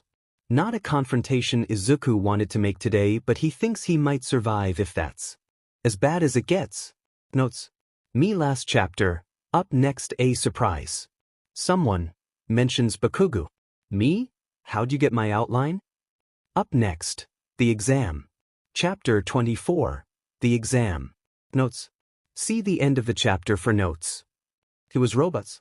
Of course it was robots. Izuku had made that comment as a joke. He didn't actually think that UA, the top heroic school in Japan, would use robots in their practical exam. Izuku glares down at the paper, doing his best to memorize the designs of the metal hunks and looking for any potential weakness he could exploit with the support items he had made. Surely, even if the exam was ostentatious, they wouldn't make the robots impossible to destroy. That would be, as Aizawa Head would say, illogical. His planning is interrupted by another hero hopeful standing up and demanding to know why the 4th robot was on the page if they weren't going to say anything about it. Thankfully, Izuku had curbed his muttering habit years ago, or the student might have called him out for it. Instead, Izuku's rapid-paced planning was all in his head. Okay, listeners. Present Mike yells, breaking Izuku out of his head. It's time to head to the buses. You have 15 minutes to get changed and find your bus. In the next 15 minutes, Izuku changes into his loose workout clothes, picks up his gear from the examination table, and heads to his assigned bus. Thankfully, he's in a different location than Bakugo, so he doesn't have to worry about his test as well as the explosive blonde. He does, however, have to worry about the blue-haired examinee who is apparently a stickler for the rules. You are not allowed to have support items. It is against exam policies. The teen shouts, drawing everyone's attention to the two of them. Izuku feels himself blush even as he starts to shake in frustration. He'd just like one day where someone's not telling him what he can and cannot do. One day. Actually, I can, Izuku stammers. Why is it that he can talk to professional heroes just fine but put him in front of someone his age and he's a mess? I got them approved. B besides, it's not your job to police me. It's hard ho honestly. The blue-haired teen is clearly unsure of how to respond, but it doesn't matter when, not even 20 seconds later, President Mike calls the start of the exam. Izuku shoots off without even a glance back at the rest of the examinees. He's already at a disadvantage and can't waste a second when his future is on the line. As soon as he's through the gates, Izuku expands his staff and spins it so his grip lands naturally. He charges at the first robot he sees, a one-pointer, and aims a hit for the leg joints. The first one manages to dent the robot, and when there's barely any backlash, he swings again. The robot falls to the ground and Izuku stabs the end of the metal staff through its head, effectively destroying it. 1 point. This is going to be a long 15 minutes. His staff doesn't work on the 3-pointers. Izuku finds this out when he hits a robot's leg joint and the staff breaks in half at the seam.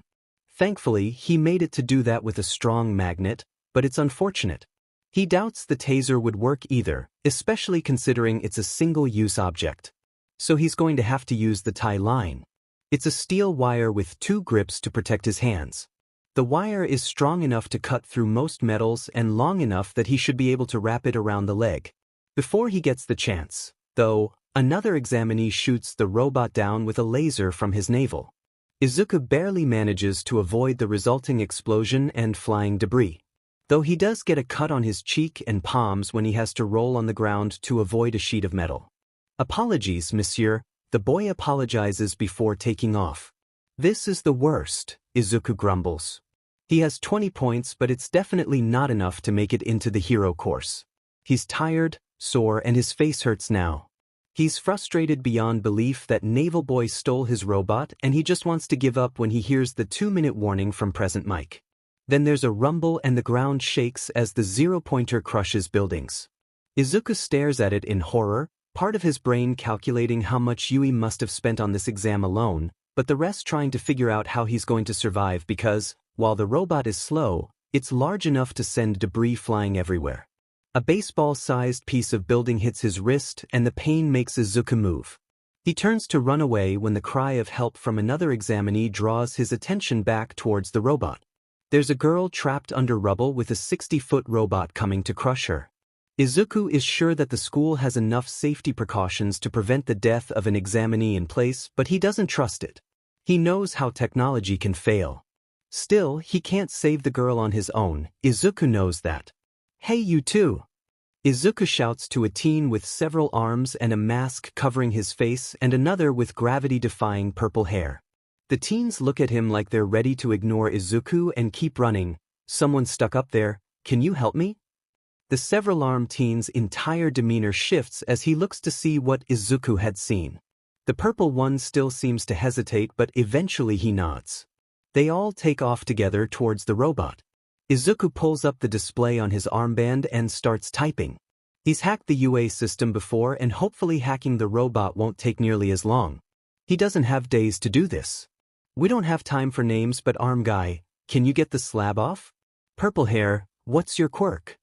They're nearly to the girl who looks like she's about to pass out as she tries to slap a hand down on the stone. Brainwashing, the teen responds hesitantly. Izuku immediately understands the hesitation, but now is not the time for reassurance. Okay, if we need to calm her down, I'll be counting on you for that. I don't want to risk further injury. What are you going to do? Purple hair asks as they reach the girl. Arm guy immediately steps in and starts assuring her that they'll keep her safe while purple hair tries to stay out of the way of his efforts. I'm hacking, Izuku grunts as he continues typing. He doesn't look away from the 0-pointer. I can't get it off her legs safely, arm guy says after a moment. Izuku's at the point where he can leave his program running on its own, so he turns to the other 3. Purple guy is kneeling in front of the girl while arm guy keeps trying to lift the rock. Izuku takes a second to analyze before he turns to the girl who's trapped. He remembers seeing her briefly in action. She has some type of gravity quirk. Hey there, Izuku greets, his voice soft. Can I have purple hair brainwash you to work past the quirk exhaustion? It would help us if you could negate the gravity on this slab. She hesitates for a moment before nodding. Purple Hair immediately steps in, asks a question, and the next thing Izuku knows, she's put 5 fingers on the stone and Arm Guy is able to not only lift it but throw it at the 0-pointer. "We have to go," Izuku warns, helping the girl stand. He's shorter than her, but it's enough that he can pass her on to Arm Guy, who simply lifts her into a forearm cradle. They take off at a run just as the 0-pointer pulls to a dead stop. The 4 of them slow down and stare at the immobile robot in wonder. Izuku glances at his arm display and finds that it was his program that stopped the robot. "Oh," Izuku says, glancing back up. "Huh, I guess it was easier to hack." The 2 boys stare at him in confusion, but Izuku doesn't respond. He's saved by the end of the test being called before he ushers Arm Guy and Gravity Girl to the medical area set up by Recovery Girl.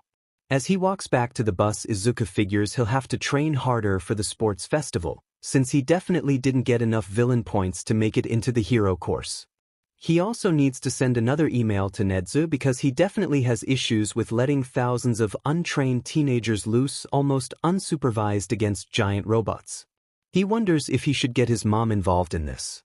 Notes: new friends, new friends, new friends. This is longer than I thought it would be, but I'm sure y'all are fine with that. A note: I made some minor edits to Chapter 13 for continuity. Chapter 25, Aftermath. Summary: try to tell me Aizawa isn't soft. Deku robots? Aizawa head, believe me, I've been trying to change that for years. Aizawa head, there's a lot of behind-the-scenes stuff and the old guys are stuck in their ways. Deku, I've heard soap and water works to get things unstuck. Deku, maybe let me at him. I am very upset right now. Aizawa head, understandable. Deku, you'd think that a top hero school wouldn't play into the discrimination that I have been fighting my entire life. Especially one that says it. Accepts quirkless students into its heroics class. Deku, if that's the heroics exam, then it's very clear why I'm going to be the first quirkless hero to come from any hero school. Deku, 'cause even if I don't get in through the exam, I'm going to win the sports festival. Deku, I don't care how conceited it sounds. Deku, I have to make it into UA's heroics program. Even if I plan on going underground, I need to use these 3 years to do what I can to change things. Deku, I'm so tired. Aizawa head, I'm coming over for dinner tonight. I already texted Inko. Deku, thanks. Chapter 26, another essay. Notes. See the end of the chapter for notes. The Effects of Quirks on Wildlife. By Anonymous. 21xs. In 2021, the 30 by 30 campaign began. This movement was a 9-year effort to mitigate the effects of climate change and save the planet. To a degree, the movement was successful. However, during this PRD, thousands of animals went extinct and the world was ravaged by storms and earthquakes and volcanic eruptions like no other PRD of history on Earth. Millions of lives were lost. Some say that we developed quirks to survive climate change. Some say it was to survive disease, especially considering the 2020 to 2021 pandemic that devastated every single country. It's hard to say exactly why quirks developed, only that they did. In 2063, the Coalition of Wildlife was founded by Maurice Antoinette of Bogota, Colombia. The coalition was created to protect the thousands of species facing extinction, such as the mountain lions native to North America and the giraffes native to Africa. Antoinette possessed a quirk that allowed her to hear the thoughts of animals. She's quoted saying, "It's not that I care because I can hear them. It's because I care that I can hear them." Yamamoto, 2074. As one of the first quirked people in the global spotlight for her work in the Amazon, Antoinette became a spokesperson for the Quirked Rights campaign, which led up to the first Quirk Wars. 5 years after the founding of the Coalition of Wildlife, Antoinette met Eric Baldwin, an American grad student at the University of Washington studying the effects of CO2 on a mutated version of the Iriardia deltoidea species of trees in the Amazon. Baldwin was another quirked person. He could manipulate UV radiation in small quantities. While the two were working together in the Amazon, they created a biosphere that protected the rainforest from the adverse effects of climate change, saving thousands of species and changing the way wildlife refuges operate globally. Baldwin would go on to repair the ozone layer and reverse centuries of harm in 2084 with the help of Alex Manzen of Italy and Casey Reed of England. This is an extreme example of how quirks have affected wildlife globally since the end of the 21st century. The pre-quirk era saw the extinction of hundreds of thousands of different species because of hunting, natural disasters, and climate change. Quirks have, admittedly, made it easier to protect animals from these things, even if game hunting, the sport of killing animals like lions and elephants, is still popular among the elite, even if it is banned globally. Another effect that quirks have had on wildlife are, well, quirks. The first documentation of an animal with a quirk was in Iceland. Gretchen Little had adopted a little kitten who started to speak to her. At first, Gretchen assumed she had spontaneously developed a quirk, but when she invited a friend over and Lilac had talked to the friend, Gretchen knew otherwise. She'd reported the quirk to the government and Lilac was taken for testing. Testing quirked animals was not regulated at the time. Now, there are many protections for quirked animals, but some countries, like Japan pre-2156, are still lacking. Simba, both a beloved lion in a PQ movie and also the first known wild animal with a quirk. Simba lived in the Serengeti National Park, Tanzania. From 2109 to Simba possessed a quirk that slowed the aging process, allowing him to live 5 times the average lifespan of a lion and almost single-handedly bring back the species from the brink of extinction over his lifetime. It's clear to see that quirks have had a positive impact on wildlife since the 21st century, though more research needs to be done on the precise effects, especially in areas such as Antarctica where humans could not travel for 3 decades due to melting ice caps and the Australian outback where most humans still cannot live due to extreme temperatures and aggressive poisonous insects. Notes. I am 2.8k kudos, over 41k hits, 800 plus bookmarks. What? Why? When I started writing this FIC, I was not expecting the amount of love it would get, and I appreciate y'all so much. Love, love, love, love. Chapter 27. The Winds of Change Start to Blow. That's it.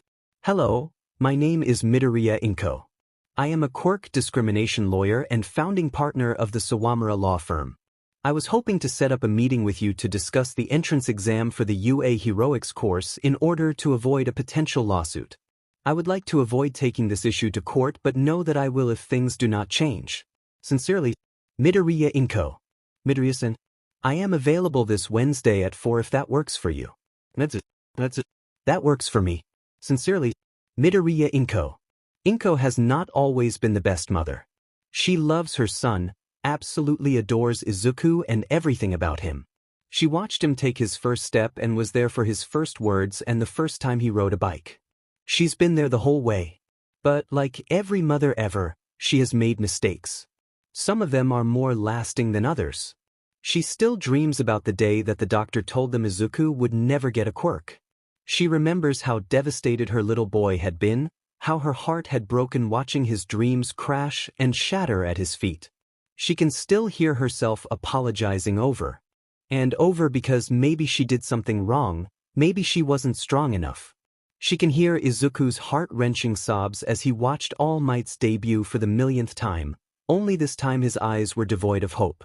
Inko is still making up for it, probably would be for the rest of her life. Izuku had needed her support, not her pity and apologies. It had taken way too long for her to realize that. It wasn't until Aizawa had sat her down and talked to her about it that she realized she needed to verbalize her support to her son. He needed to hear from her that he could be a hero. Her baby boy was going to change the world and Inko would be dead if she didn't do her part right there with him. Which brings her to the office of Nedzu, UA's principal. She has guesses as to what species Nedzu is, but right now it doesn't matter. What matters is getting the exam changed so that no other 14-year-old comes home from it with tears of frustration because they couldn't stop someone getting hurt. So that no other parent has to watch their kid wake up from nightmares where they weren't fast enough to save someone. Inko had spent the last week brainstorming with Izuku, who is out training with Aizawa right now, and she sets the binder of ideas for new potential exams on the coffee table. The smile Nedzu sends her way when he sees it is primal. Inko's responding smirk is full of vindictive glee. They have a lot to talk about and the excitement Inko feels at the prospect of change is familiar. Chapter 28, Deadened. CC, Aizawa Head. Sir Night-Eye, do you know of any technology that enhances a person's quirk? Other than support gear? I'm looking into a case right now for fat gum and I'm stuck. By all accounts, Akihiro Sakuchi has a weak quirk, the ability to make her skin glow a fluorescent pink. However, she was able to blind several people in an incident last week and when tested showed no traces of trigger. She also had no support gear on her body. It's highly unlikely that she had like a microchip, but I've exhausted all other avenues of thought. Do you know of any cases with similar deadens I can look at? Sincerely, De. CC, Aizawa Head. Mr. De. I am not aware of such technology. I looked at the case files after receiving your email and analysis and have reached the same dead end. I have Bubble Girl and Centipeder looking into similar cases. You should be getting results from UA soon, correct? Please remember to fill us in when you receive them. CC, Aizawa Head. Sir Night-Eye. Thank you. Please keep me posted on the cases. I'm worried we might be looking at an upgraded form of trigger which, considering I wasn't supposed to be involved in trigger cases to begin with, is highly concerning. I should be getting the letter tomorrow. I will let everyone know. Sincerely, De. Chapter 29, Dadzawa. Notes. See the end of the chapter for notes. Chat title, Trigger Ed. Sleepless in Muzudafu. Tracer Ed. Ex-nudist, Lemillion. Turbo, Ingenium, Tensei. Psychic, Sir Night-Eye. John Mulaney 2.0, Ms. Joke. John Mulaney 2.0 Etta, C. K. Tyo, U2. Did you get your results? Laughing face. Turns out I'm %100 that beach. Turbo, I cannot believe you just quoted a PQ song. Turbo, Deku, I thought you were better than this. C. Ko, you, there is nothing wrong with PQ music. I will fight you if you try to say otherwise, Ida. Psychic, Deku. You, C. Ko, you. Guess who's going to be in Eraserhead's class? Laughing face. You. Training to be the first ever quirkless hero? Laughing face. Ko, you. And has had two panic attacks despite having been training for this in some capacity for at least 5 years, laughing face. You, and having known Eraserhead for 10 months, laughing face. You, if you guessed me you'd be correct, laughing face. John Mulaney 2.0. This is so exciting, congrats. Not on the panic attacks though, that Esikas. Turbo, congratulations, Deku. Psychic, I am proud of you, Deku. Sleepless in Muzudafu, I will have no breaks this year. Sleepless in Muzudafu, considering you're involved in both my hero work and now my teaching work as well. Could be worse. Lemon and I could be in the same year. Sleepless in Muzudafu. Sleepless in Muzudafu. If I could sleep, that thought would give me nightmares. Ex-nudist, hey, we wouldn't be that bad. Ex-nudist, congrats Deku. I look forward to watching you make waves in the hero community. Thanks, Lemon. Aizawa Head, I am also proud of you, kid. You've improved a lot in the last 10 months. Deku, thanks Dad. Deku, you know what? Deku, I'm owning that. Deku, unless it makes you uncomfortable. Deku, in which case I'll revert to calling you Zawa. Aizawa Head. As long as you don't call me that in public. Deku, laughing face. I'm crying real tears. Deku, Mom wants you to come over for dinner. Dadzawa, I'll be there at 6. Notes. My goal is to reach chapter 30 by the end of today, just an FYI. IDK how much I'll be able to update in the next 2 weeks. Again, thank you for all the comments, kudos, bookmarks, and subscriptions, laughing face. PQ means pre-quirk. Also, if anyone finds the chat title offensive, let me know. I know that triggered has been made into a joke and it's not my intention to make light of real-world problems in this way. I just think it's a play on words that the heroes in this chat would use to make a dire situation less serious for coping reasons. Chapter 30, First Day of School. Notes. See the end of the chapter for notes. Do you have your handkerchief? His mom asks for the second time since Izuku put on his left shoe. Yes, Mom, Izuku responds, trying not to sound as exasperated as he feels. He knows she means well. Inko may be a badass lawyer, but he got his anxiety from her. I gotta go before I'm late. Hey, Izuku, her voice stops him just before he shuts the door. Izuku turns to look at his mom. I'm proud of you. I love you, Mom, Izuku tells her, his smile turning wobbly. She's been saying it a lot more these days, but it's still nice to hear. Remember, Zoa is coming over tonight to celebrate the first day. Of course, honey. I'll see you tonight. Yui is huge. Izuku knows this, of course. He's been back since he got his official acceptance and even had his final day of training until summer with Aizawa the previous night. Apparently the hero training is going to be so intense that they'll have to cut out one-on-one training until the second term, where Izuku should have the hang of things. He'll still get to see Aizawa nearly every day, so he's not too concerned. What he is, however, is lost. Despite being on campus many times, Izuku has never been in the main building, and like he noted before, Yui is huge. Thankfully, he runs into a second year, someone in 2B, before he runs out of time to make it to class before the bell rings. The teen, Ringo as he introduces himself, points him in the right direction, and soon Izuku is standing outside his classroom door. He can hear yelling inside. Izuku already misses being homeschooled. He doesn't want to deal with his peers. He doesn't want to be the quirkless freak anymore. He wants to be Deku, which is ironic considering how that name came about. Now, however, Deku means I can do it, not useless. He's made the name his own and no one can take it from him anymore. With a sigh, Izuku slides the door open. It's surprisingly easy considering the size of the thing, and steps into the room. Bakugo is there, with his feet on his desk and a scowl in place. He's being lectured at by the blue-haired teen who tried to call him out for his support items. The items he'd made himself, thank you very much. Most of the other students in his class are there, staring at the two of them with uncomfortable looks on their faces, and Izuku can't blame them for it.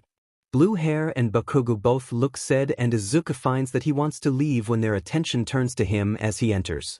I'm Ida Tenya from Sumai Junior High, Ida introduces, walking over to Izuku like a robot.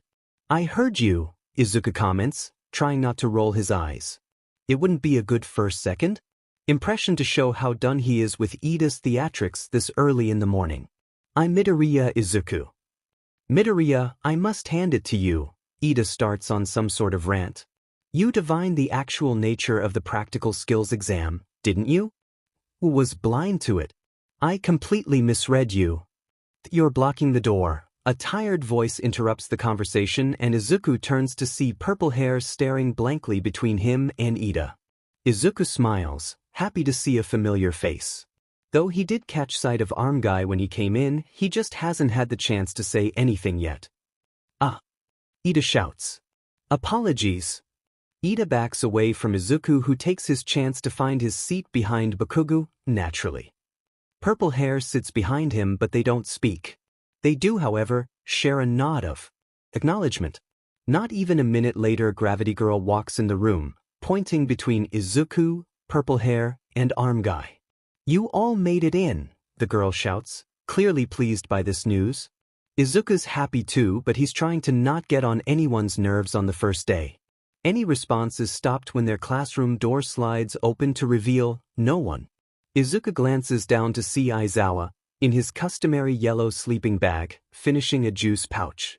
Conversation slowly dies around the room, and Izuku wonders if it's always going to be like this.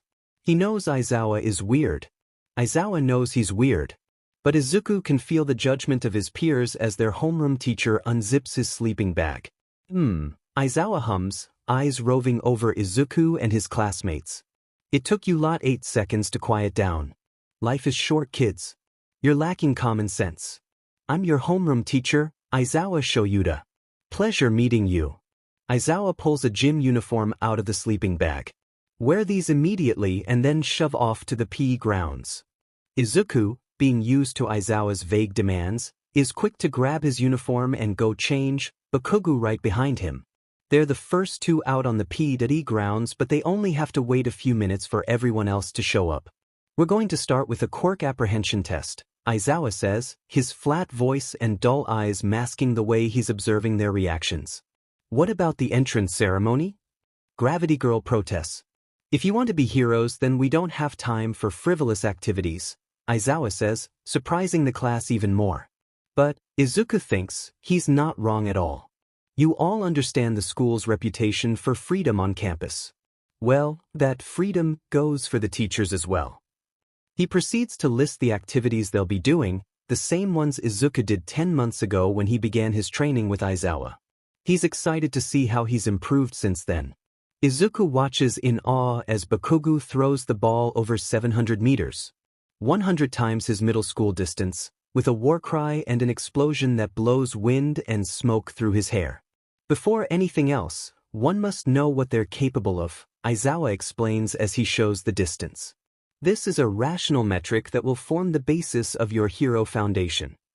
Izuku watches in growing horror as members of his class shout out their glee over being able to use their quirks for the test. As someone who doesn't have a quirk, he's at a disadvantage, especially seeing as he can't use his support gear out of costume right now. To see them treating this like a game is frustrating to a degree that Izuku doesn't know how to process.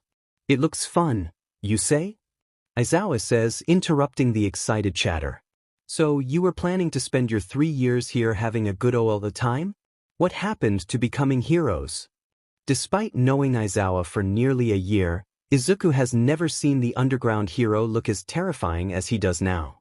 Izuku has made sure to never put himself in a position where Aizawa could doubt how serious he was taking his training to be a hero. All right then, Aizawa continues. In that case, new rule. The student who ranks last in total points will be judged hopeless and instantly expelled. Izuku knows that their teacher is serious. He can see it in his eyes. If any of his classmates don't take this test seriously, then they're going to be out of the program faster than they can say, professional hero. Notes. The gang's all here. Chapter 31. Logical Ruse. Logical ruse, huh? Deku, mister, I expelled my entire class. Dadzawa, what happened to the nervous Deku who never backtalked? Deku, he can't come to the phone right now. Deku, why? Dadzawa, don't you dare. Deku, anyways, I'm on my way to the teacher's lounge so we can head home. Deku, make sure nothing incriminating is happening because I don't want to explain to Mom why I need to bleach my eyes. Dadzawa, we're at school? What do you think teachers get up to at school? Deku, no national secrets just walking about? Dadzawa, oh my god. Deku gasps. Dadzawa, you know, don't you? Deku, that depends on what you're talking about, Dad. Dadzawa, all might. Deku, that is. He might have, shrunk? On the roof? Dadzawa, and revealed a national secret to a kid he didn't know? Dadzawa, honestly I'm not going to warn him that you're coming. Dadzawa, he deserves it. Deku, laughing face. Chat title, Trigger Ed. Sleepless in Muzudafu, Eraser Head.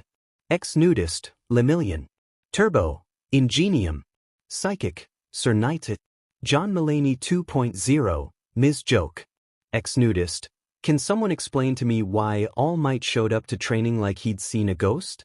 Psychic, I haven't talked to him this week.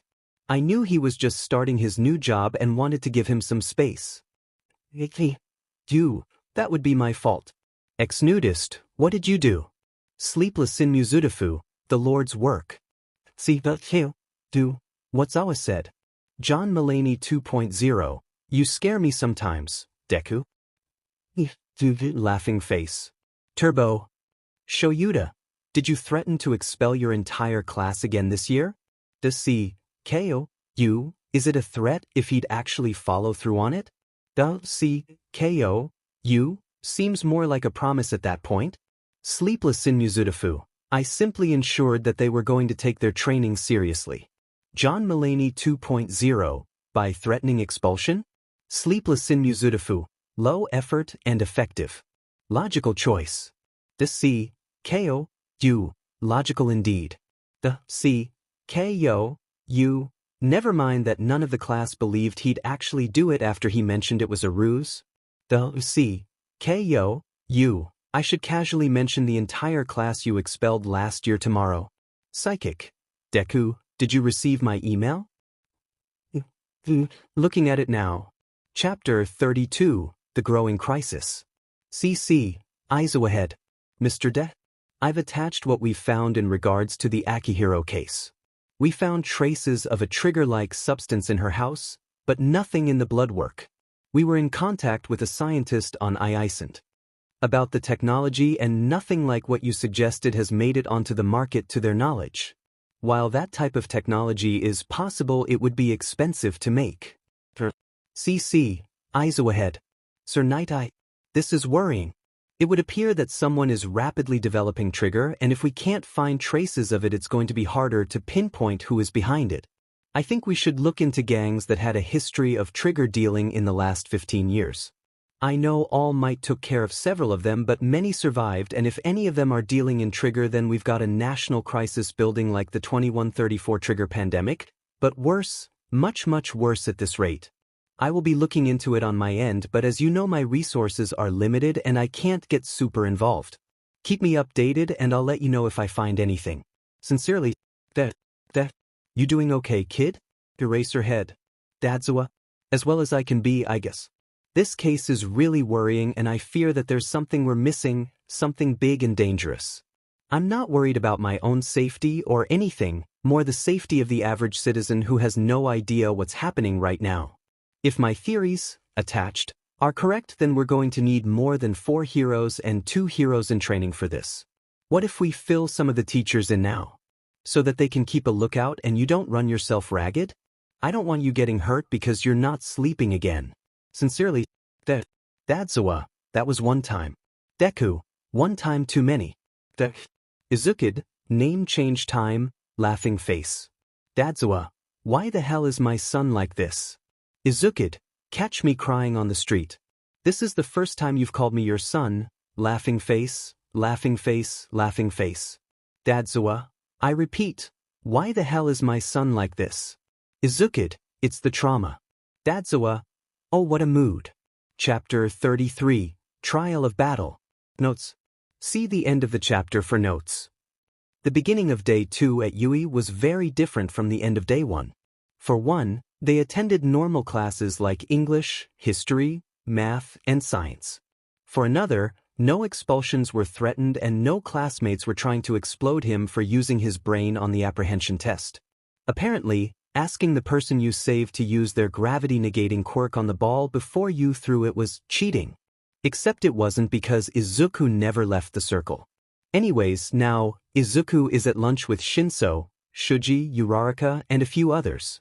He's listening to them, mostly Uraraka and Ida, talk, not really participating as he eats his katsudon.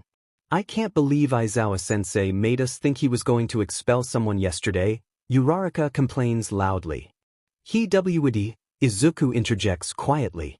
Why do you say that? He's not sure who asks the question, but everyone at the table is looking at him now. Eraserhead expelled his entire class last year. Who's Eraserhead? Izuku stares at Kaminari with a blank face. Our homeroom. Teacher? No, like Eraserhead? I know who Aizawa-sensei is. What? I've never heard of Eraserhead before? I was wondering about Aizawa-sensei's hero persona, Azui adds on. Izuku stares dumbfounded at the rest of the table, meeting the confused eyes of his classmates, none of which seem to know who Eraserhead is. Aizawa is pro-hero Eraserhead? Izuku says, like it's a question. How could his class not know who Eraserhead is? Sure, but who is Eraserhead? I've never heard of him, Kaminari asks. The Erasure Hero, Eraserhead, is an underground hero who has been active for just over a decade. He's been teaching here for 8 years. His quirk is Erasure, which allows him to erase the quirks of his opponents or unruly students for as long as he can keep his eyes open without blinking. It doesn't work on mutant quirks though, probably because it's difficult to trick the brain into thinking part of its body doesn't work. He uses a specially made capture weapon to fight as well. He also carries knives, but I've never seen him use them. You sure know a lot about Aizawa-sensei, Shuji remarks. Izuku realizes then that he resorted to mumbling, a trait he thought he'd curbed already, but evidently the nerves of being in a school again brought the old habit back. Izuku laughs awkward, resisting the urge to cover his face. Sorry about the rambling. So you have an analysis quirk, Midoriya-kun? Ida asks. Thankfully, Izuku is saved from answering by the warning bell. It's not that he cares if his class knows he's quirkless, he's hopeful that UA won't be like his limited experience at Aldra, but he wants to prove himself to them before they can pass judgments based on something he can't control. All Might looks nervous. That's the first thing Izuku notices when he arrives at Ground Beta with his hero costume on. The number one hero keeps glancing at Izuku, and he'd be lying if he said there wasn't a bit of vindictive glee at the thought that Izuku made the number one hero nervous. Maybe the prank he'd pulled on the hero was a bit much. But so was All Might telling him he couldn't be a hero and then leaving him on a roof. Izuku's class seems to notice the looks and keep on glancing at him in confusion, but Izuku doesn't mind. Instead, he's observing all their costumes and taking mental notes on any major issues or anything he finds particularly cool, like Shinsu's voice modulator. His own costume is simple, especially compared to Ida's. A dark red top, black pants, and gloves with red and teal accents. He has on his signature red high tops, though he hopes to get them upgraded as soon as he's allowed, because how cool would it be to have shoes with knives in hidden compartments? He does have a few knives already, his wire, and a capture weapon just like Dad's. He's nowhere near as proficient as Aizawa, but that's a given considering he's been training for less than a year and Izuku hadn't even been one yet when Aizawa started. Training. Let's get started, class. All Might's voice booms through the space, pulling Izuku from his thoughts. The class immediately comes to attention and waits eagerly for directions. It's a simple concept, really. Capture the bomb, set in a building. It should be fine, except Izuku and his partner, Uraraka, are paired against Bakugo and Ida. Two people that Izuku really doesn't want to be facing right now. He'd rather face Todoroki. As aloof as the guy acts, he is still a recommendation student. Though Izuku does have to wonder about why he's half encased in ice. Because Izuku used up all his luck surviving 2 villain attacks already, his team is up first. He and Uraraka are the heroes, so they wait at the base of the building for 5 minutes, allowing Ida and Bakugo to get set up. What's the plan, Mido? Mido? Izuku asks, feeling flustered. The only nickname he's had that was given to him by Aizawa is Deku, and that really wasn't a positive one to begin with. Uraraka shouts, her face flushing just as red as Izuku's face feels. If that's okay. I'm sorry. It's fine. Izuku assures, because it is fine, if a bit unexpected. Anyways. The plan. Yeah. They win. By some miracle, Izuku quirkless, Izuku manages to beat Bakugo. It helps that his entire costume is fire-resistant. The explosive hero had come after them alone, but Izuku and Uraraka had entered from the 3rd floor window, one floor about where Bakugo had been at the time, so they'd managed to avoid him for long enough to make it to the 4th floor. Once there, Uraraka had gone up while Izuku had searched the 4th floor, eventually running into Bakugo. Izuku was wary of Bakugo, of course he was, but he didn't really feel afraid. Izuku managed to avoid several hits from the angered teen, though not all of them, unfortunately, and capture Bakugo with his scarf, and then the capture tape for extra precaution. He then went to help Uraraka, who had been spotted by Ida. Uraraka had touched the bomb and the heroes had been declared the winners. It's a heady feeling, winning the first training event of his career at Yui. Izuku feels, not for the first time but possibly the most profoundly, that he can do this. He can be a hero. Notes. Gotta be honest, this chapter was not in my outline, it just kinda happened, but I hope y'all enjoyed it just the same. Chapter 34. Chat name, 1A. Notes. As a gift for passing 20k words, 3k kudos, and 50k hits, I have added a picture of Izuku's hero costume, laughing face. Chat name, 1A. Cheat sheet pinned. No nicknames currently. Midoriya Izuku. Hello class 1A. This group chat is a requirement for all heroic students to be a part of. You're not allowed to leave, laughing face. As your class president, which I am still confused by, but thanks. I will be in charge of monitoring the chat and reporting any rule breaking with the help of Yayarozu-san, etc., etc., etc. The school doesn't care about language as long as no derogatory words are used. Sort of racism, sexism, transphobia, homophobia, ableism, autism, quirkism, etc. will not be tolerated and are ground for immediate expulsion. Midoriya Izuku. I believe that covers just about everything. This chat is free to use to ask for help on homework, get life advice, begin to form connections with classmates, etc., etc., etc. I do want you to know that Aizawa-sensei is in the chat and can see your messages, so please don't create more work for him than necessary. Kaminari Denki? Oh wow, group chat already? Jirakyuka? Oh. Jirakyuka? Oh no. Bakugu Ketsuki, what the F dash, Deku? Midoriya Izuku, I'm just following the school rules, Bakugu, laughing face. Uraraka Achako, has anyone ever told you that you're kind of terrifying, Mido?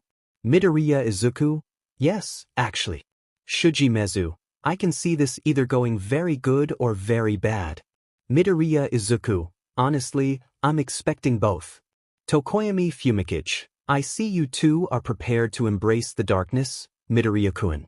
Azuitsuyu, Midoriya-chan, I have a question about your costume. Midoriya Izuku, yes, Azui-san? Azuitsuyu, call me Tsu. Azuitsuyu, I noticed that you and Aizawa both use a scarf as a capture weapon. Was your costume inspired by his? Kaminari Denki, I didn't even know Eraserhead was a hero that existed until yesterday. Midoriya Izuku, it was. I can't talk about it really, but I've been training with the scarf for a few months now. It's really difficult and apparently took Zawa 6 years to master. Midoriya Izuku, I can only use it because I've been working with a really good instructor. Ida Tenya, Midoriya-kun. You should not be so informal about our teacher's name. Midoriya Izuku. I can see the point you're trying to make, but I'm electing to ignore it. Kirishima Idru, what a manly thing to say, Midoriya. Aizawa Shoyuda, I honestly do not care what the lot of you call me. Aizawa Shoyuda, as long as it's logical. Midoriya Izuku, da. Aizawa Shoyuda, Midoriya no. Midoriya Izuku, Midoriya yes. Aizawa Shuda's nickname has been set to Zawahead. Zawahead, size. Ida Tenya, Midoriya-kun. Sirohanta, this just in, Midoriya Izuku, local cinnamon roll is actually a cinnamon roll. Tokoyami Fumikichi, what a mad banquet of darkness. Chapter 35. Turbo, Fear. Chat title, Trigger Ed. Sleepless in Muzudafu, Eraserhead. Ex-nudist, Lemillion. Turbo, Ingenium. Psychic, Sir Knighted. John Mulaney 2.0, Ms. Joke. Loud, Present Mike. Blood, Vlad King. Ghost, Ectoplasm. Big Guy, Fat Gum. Bertholus. Sleepless in Muzudafu has added Present Mike, Vlad King, Ectoplasm, Fat Gum, and Hawks to the chat. Sleepless in Muzudafu, I have updated these 5 as we discussed in our last meeting. They will be joining us on the case as extra sets of eyes and ears. Ex-nudist, Cabbage, don't do it. Do, but I need to lemon. You don't understand. Loud? Turbo. Deku is an analyst assisting with the case and has a mild case of quirkphilia. That's you want to fight Ingenium? I know all of your weaknesses. Turbo, Fear. See, Ko, do, that's what I thought. Do. So, just to fill you all in further. I am Deku. I've emailed all of your agencies at least once except Hawks for one reason or another. I've yet to email any of you personally as you were not the ones handling the cases I had found. I am a freelance analyst, apparently, who started helping with cases as a hobby almost a year ago now after I was the victim of a villain attack. I mostly work with Eraserhead, but I'm not a licensed hero, so any work I do now is with his knowledge, and he should be CC'd in any email you're sending me about the current case so that he knows I'm following the rules we set out for my safety. My emails are completely encrypted and so are any analyses that I might send your way. Any questions? Bird. What the F dash? Bird. Why is this my name? The. Who? Is it wrong? Bird. Ex-nudist. Deku is our local cryptid. He did all of our names. Ex-nudist. If you ever met him in person you would not believe he was the same person after seeing him here. Thanks. It's the trauma. Sleepless in Mizudafu. You need to stop saying that, kid. Loud. Shoulda. Sleepless in Mizudafu. I have many regrets. But Chapter 36. Unknown number. Notes. See the end of the chapter for notes. Unknown number. Midoriya Izuku. Who is this? Unknown number. Figure it out, fuckface. Midoriya Izuku. Midoriya Izuku, Bakugo? Bakugo Katsuki, since when do you know how to fight? Bakugo Katsuki. Bakugo Katsuki, fight. Midoriya Izuku, since after the slime villain incident. Midoriya Izuku, I could defend myself before but Zua taught me how to fight back. Bakugo Katsuki, and how'd that happen?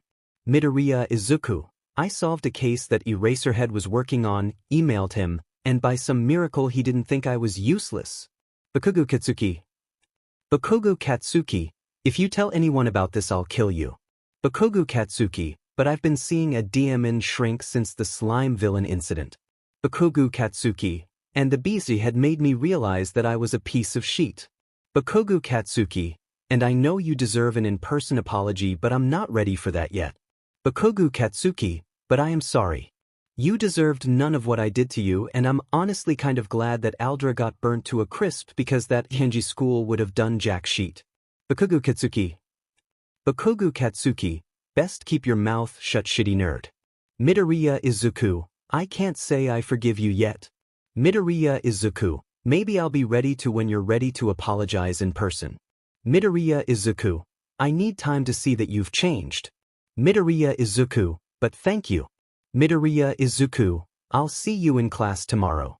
Bakugo Katsuki, whatever nerd. Notes. Yeet. I have a lot of feelings about Canon Bakugo and don't want to start discourse but I really need a better redemption arc for his if he's gonna have one. He needs help. Chapter 37, USJ. Notes. See the end of the chapter for notes. Chat name. Chichipin. Zawa Head, Aizawa Shoyuda. Cabbage, Midoriya Izuku. Boom Boy, Bakugo Katsuki. Ice Cold, Todoroki Shudo. Gravity Girl, Uraraka Achako. Arm Guy, Shuji Mizo. Turbo JR, Ida Tenya. Purple Hair, Shinso Hitoshi. Tails, Ojiro Mashireo. Mr. Electric, Kaminari Denki. Tsu, Azuitiu. Sparkles, Aoyama Yuga. Alien Queen, Ashido Mina. The Rock, Kirishima Iger. Revelry, Tokoyami Fumikage. Glucose Guy, Sata Rikidu. Snow White, Koda Koji. Portable MP3, Jaira Kyoka. Goddess, Yayoro Zumomo. Invisiline, Hagakure Turu. Beta Spider-Man, Siro Hanta. Gravity Girl, Mido. Are you okay? Sue, has anyone heard anything about Mido-chan and Aizawa-sensei? Goddess, there have been no updates but I will be sure to inform everyone as soon as I hear anything.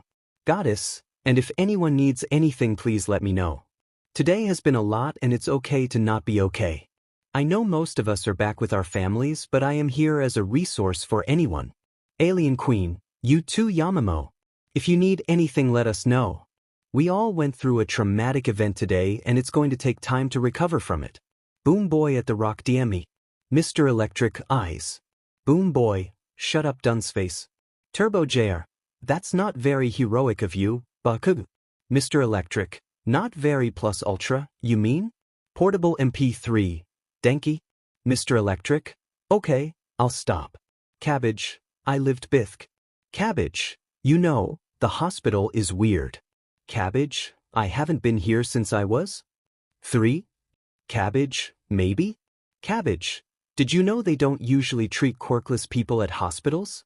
Cabbage, do you understand how many hospitals my mom has sued for quirk discrimination? Cabbage, and it still hasn't changed? Cabbage, I'm only being treated because I go to UA.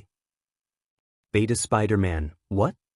Cabbage, cabbage. I mean, cabbage, frick.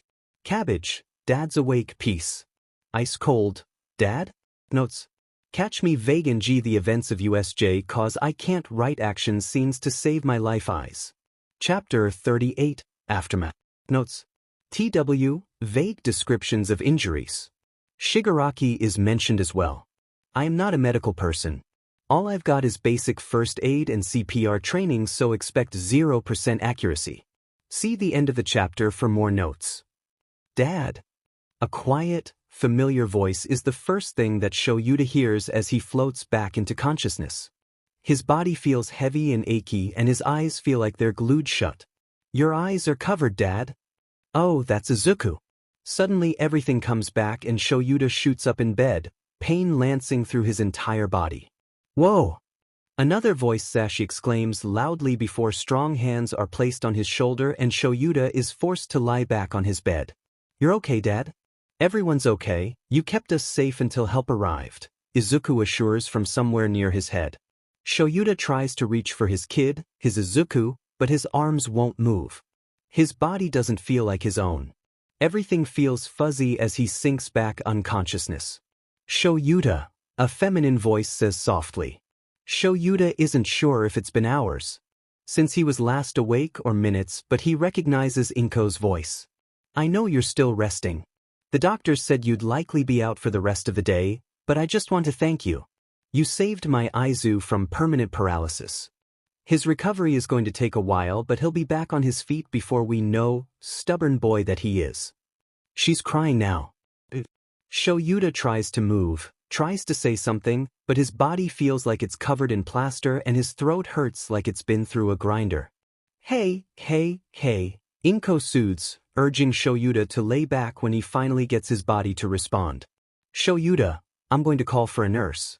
They'll be able to help you better. For now, just drink the water. I'll hold the straw up for you since your arms are in casts. Oh, that would explain why he can't move them. Zoo. Shoyuta tries.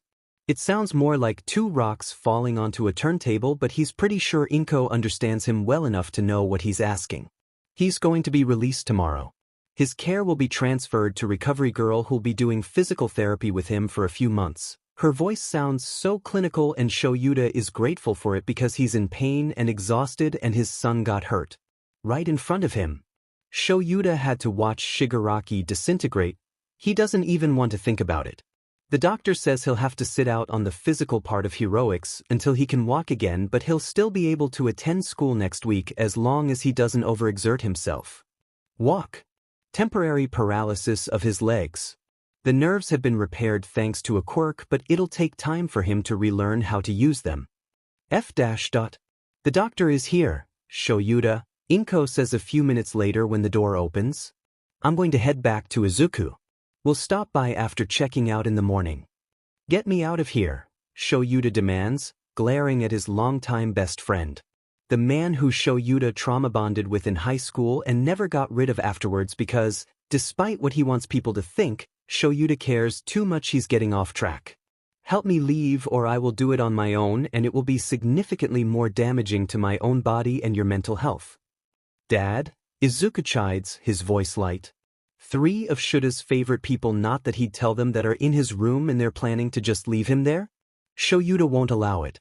The bandages on his eyes are off and his legs work. That's all he needs to stage an escape. I've already signed you out, Hizashi assures. It's AMA, but we all know you'd never stay here while your son was going home. You are both the best and worst thing that has ever happened to me, Shoyuta deadpants. If he weren't so emotionally constipated he'd express his gratitude now, but by the look in Hizashi's eyes, suspiciously close to tears, he thinks his friend understands. And because your dumbass will probably overwork yourself if left alone you'll be staying with the Midoriyas until the rest of the bandages come off, Hizashi explains with no small amount of glee. Shoyuta would like to know when this was decided. Miko and Devil are already there. He's okay with it now. Let's just leave, please. Sir, yes, sir, Izuku says, giving Shoyuta a cheeky salute. Shuta's 99% sure they're giving Izuku the good stuff to deal with the pain the teen must be in right now. It's impossible to tell with the casual clothes the green-eyed kid is wearing, but there must be extensive scarring on his lower back, even with all the healing quirks available to him as a hero in training. Let's go home, Inko says with a soft smile for the three of them. The two of you need to rest, and I know Hizashi has patrol tonight. Since when were you two on a first-name basis? Shoyuta asks because his brain-to-mouth filter is a dirty rotten BSRD. Since Hizashi saved my best friend and my son from permanent injuries, Inko says deadpanned before she turns the brakes of Izuku's chair off and leads the way to Hizashi's car. Notes: just a warning, I may be changing to rating to teen just to be safe. It's mostly for language and injuries, but it y'all person shrugging medium light skin tone female sign person shrugging medium light skin tone female sign. I kinda forgot it was rated G to begin with. Whoops. Chapter 39. How the F does it get bigger than a national smuggling ring? Notes. See the end of the chapter for notes. Chat title: Trigger Ed. Sleepless in Muzutafu, Eraserhead. Ex-nudist, Lemillion. Turbo, Ingenium. Psychic, Sir Knighted. John Mulaney 2.0, Ms. Joke. Loud, Present Mike. Blood, Vlad King. Ghost, Ectoplasm. Big Guy, Fat Gum. Bertholux. Does C. K.O. U. Night Eye. Just took me and to visit Sarai, and never have I ever wanted to adopt a child more in my life. Does C. K.O. U. She and some of the other kids decorated my wheelchair, and I am filling out the papers right now. The C. K.O. U. If anything happened to these kids, I would kill everyone in the world and then myself. Turbo, you're at 12. Do, I will fight you. Never mind. Forgot about the wheelchair for a sec. I will run over your goddamn toes. Ingenium. Turbo, I do not like it when you use my hero name. Good laughing face. Sleepless in Muzutafu, stop terrorizing Tensei. I'm sorry. Stop staring at me like that. Sleepless in Muzutafu sent an image. Izuku is sitting in a wheelchair decked out in Hot Wheels decals and unicorn stickers. He's wrapped in a fuzzy green blanket with a unicorn plushie in one side. In front of him on a desk is a laptop with various pun stickers on a cover. He's pouting at Aizawa. The picture is blurry. John Mulaney 2.0, Acid Hellstaklucky, how are you this cute and still absolutely terrifying? Sleepless in Muzutafu, I see you typing, kid. I won't do it. It's the trauma. Sleepless in Muzutafu, I can still read. Frick? John Mulaney 2.0, this is exactly what I mean. You make jokes like this, but you look like a cinnamon roll. C. K.O. One of my classmates called me a cinnamon roll. C. K.O. U's nickname has been set to cinnamon roll. Cinnamon roll, fair. Psychic.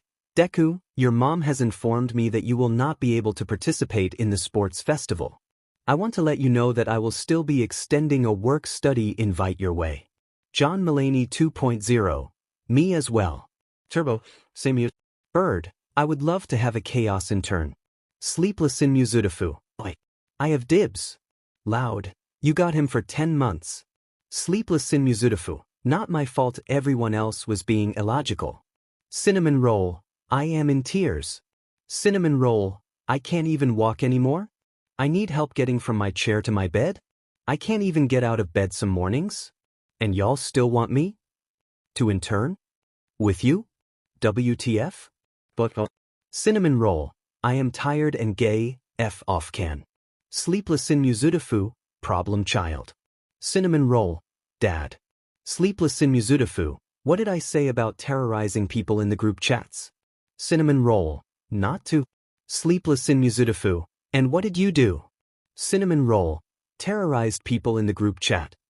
Cinnamon roll, I'll do better next time. Cinnamon roll, frick.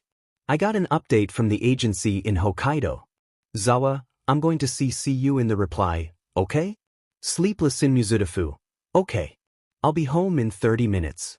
Cinnamon roll at everyone actually, I'll be CCing y'all as well. I think this case is bigger than we thought. Bird. How the F does it get bigger than a national smuggling ring? Cinnamon roll. International smuggling ring? Bird. Frick. Notes. Alternative title. How many times can I make the same joke before it gets old? Also, there will be no romantic pairings in this FIC, it's labeled Gen for that reason. Though, you are absolutely free to HC a ship since I cannot control your thoughts, but I will not be writing it.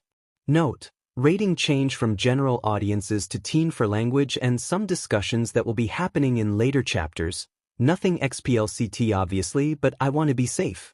Chapter 40, Y'all. Notes. See the end of the chapter for notes. This is Kempo demo. We looked into those cases as you asked and found that your analysis of the villain's quirk was accurate as far as we are able to tell. Hanada does have connections to Lars, the leader of the Norwegian underworld conglomerate, more widely known as Acer. Lars has been in custody 5 separate times but always manages to get out, either from bribes or escapes. We're unsure of how the connection was formed, but according to an associate in Norway, Lars is known for dealing in experimental drags. We've attached the other analysis you were looking for to this email. We're still looking into the other cases you've sent to us and will have the information for you as soon as possible. We figured you'd need to know about Hanta's connection to an out-of-country villain. 2 and MO believe there are more connections in more countries. Kempo believes the main villain is located in Japan, but we have no proof of this theory. If you can reach out to connections in other countries, we will be doing the same. Kempo to MO. CC, Aizawa Head and 8 others. Kempo to MO. I have CC'd those primarily working on the case with me. Thank you for the information and the analysis you provided. It's always nice to have input from someone with quirks for it. It's unnerving that this is not just a Japan problem. I'm going to be contacting more of my associates in Japan since I haven't had the opportunity to network abroad. I'll ask them to ask around and let you know if I have anything else for you to look at. Mom is doing well, by the way. She only knows that I requested your email address. She doesn't know what I'm working on and I'd prefer to keep her out of the loop, as I'm sure you understand why. I hope I can see the 3 of you when this whole thing calms down and I get a break from school. Sincerely, Izukid. We have to get All Might involved. Dadzawa, I would rather cut off my left TSTCL. Izukid, what the actual Dad. Izukid, All Might may not be a competent teacher, yet, IG, but he has more connections than any other hero in the frickin' world. Izukid, I don't have solid proof so I haven't brought it up, but I think this is about more than just Trigger. Dadzawa, what do you mean?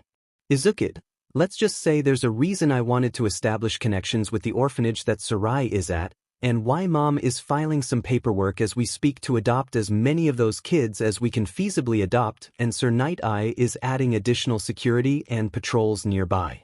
Dadzawa, F-. Dadzawa, okay, I'll talk to All Might. Chat title, Trigger Ed. Cinnamon Roll, Deku. Sleepless in Muzudafu, Eraserhead.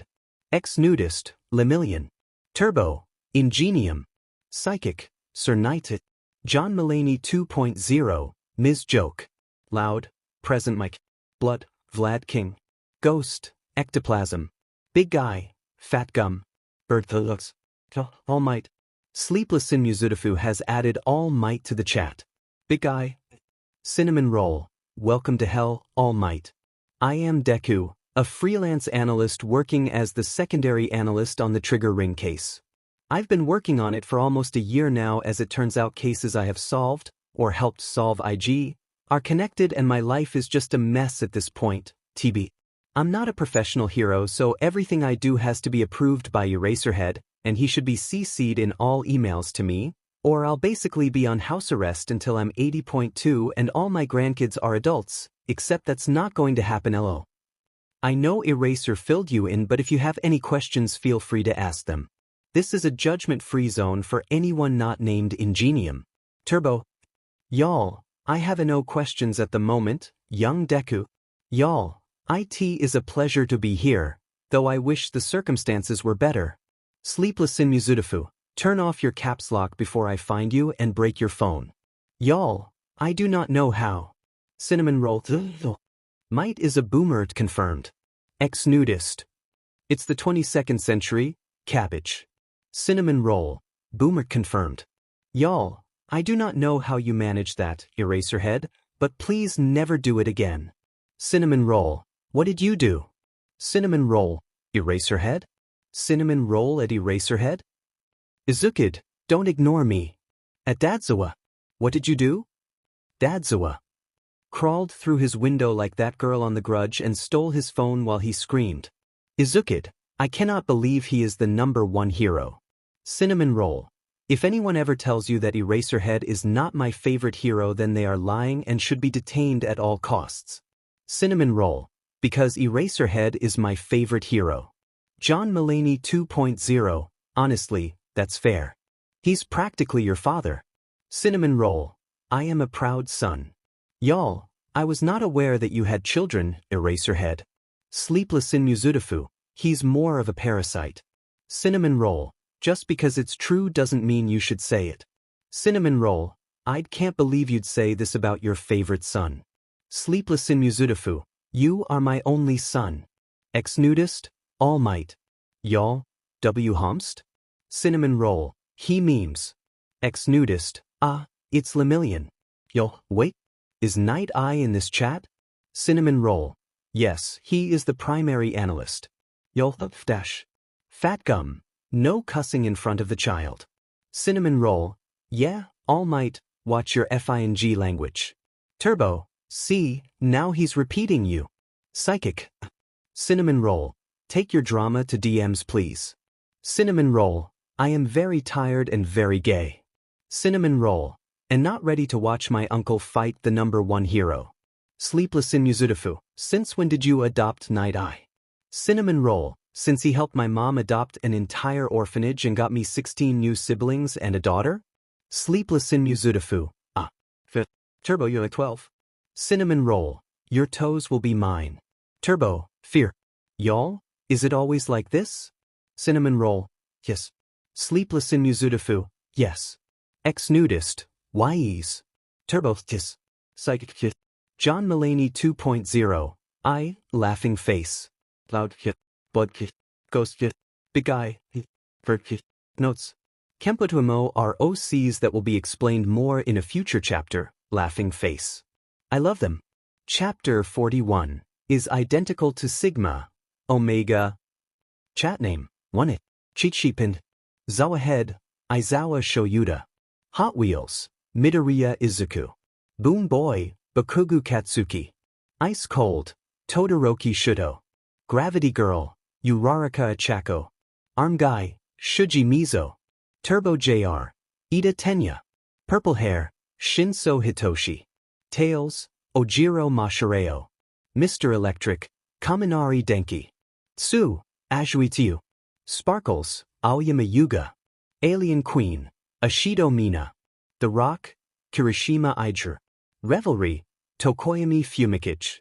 Glucose Guy, Sata Rikidu. Snow White, Koda Koji. Portable MP3, Jaira Kyoka. Goddess, Yayoro Zumomo. Invisiline, Hagakure Tour. Beta Spider-Man, Ciro Hanta. Cabbage has changed their name to Hot Wheels. Hot Wheels, sorry I've been away dealing with medical stuff and a few other things all. I will be back at school on Wednesday. I know that Aizawa gave you updates even though he's at school AMA to begin with. For the next few months I will be using a wheelchair and doing some extensive physician therapy. Shigaraki managed to partially disintegrate part of the L4 and L5 vertebra and some nerves of my lower back. Thankfully, due to a very convenient quirk at the hospital, I will be regaining full movement, though I have to relearn how to walk because the quirk literally replaced those nerves. During practical hero training, I will be analyzing your quirks and giving you suggestions as part of my own training. Please don't be offended by anything I tell you, as it comes from me wanting everyone to be the best heroes they can be. Hot Wheels, I believe that's it. Gravity Girl, Mido. Beta Spider-Man, Midoriya. Holy sheet. Turbo Jr., I am glad you are going to be okay, Midoriya-kun.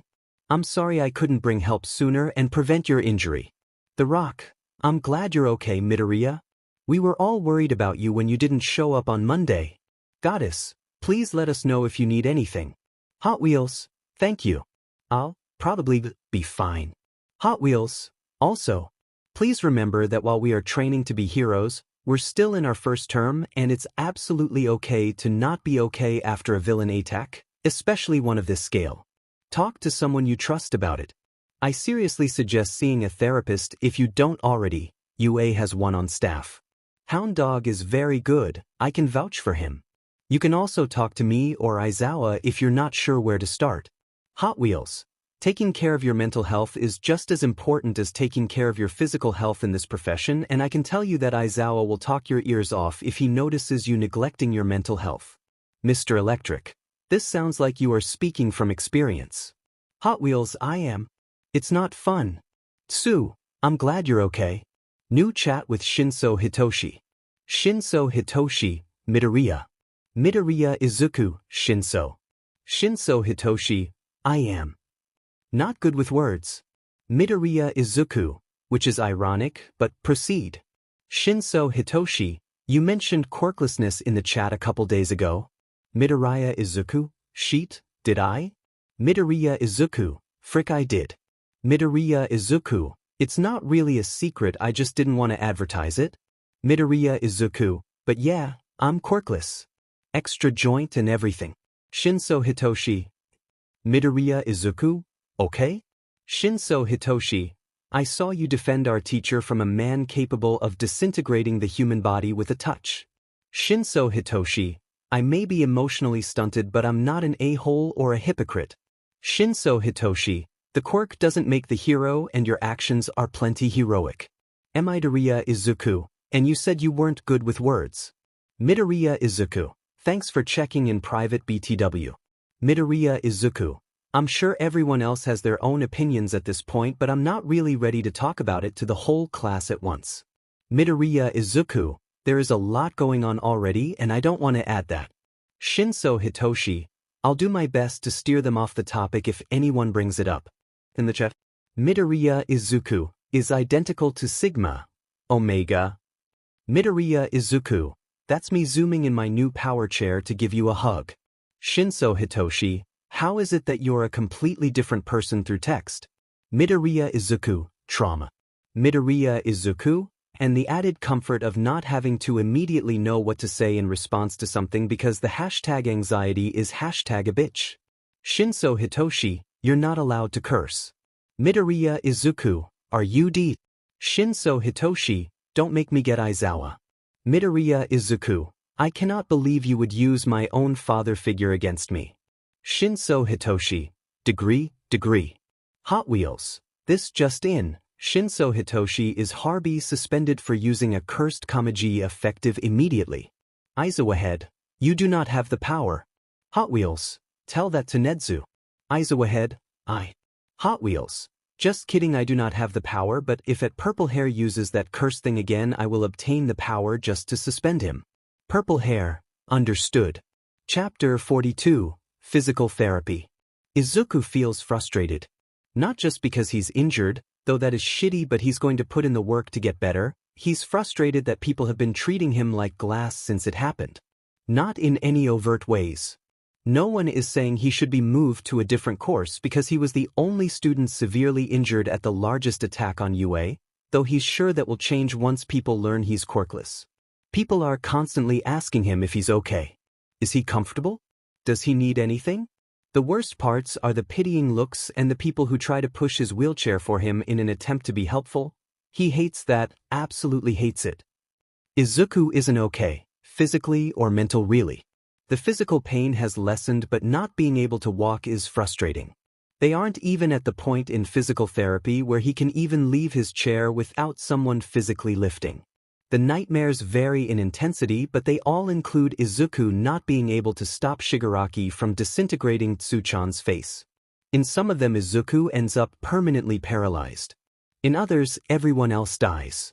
So physically and mentally Izuku is not okay and the bags under his eyes prove that, but he's tired of being asked if he is.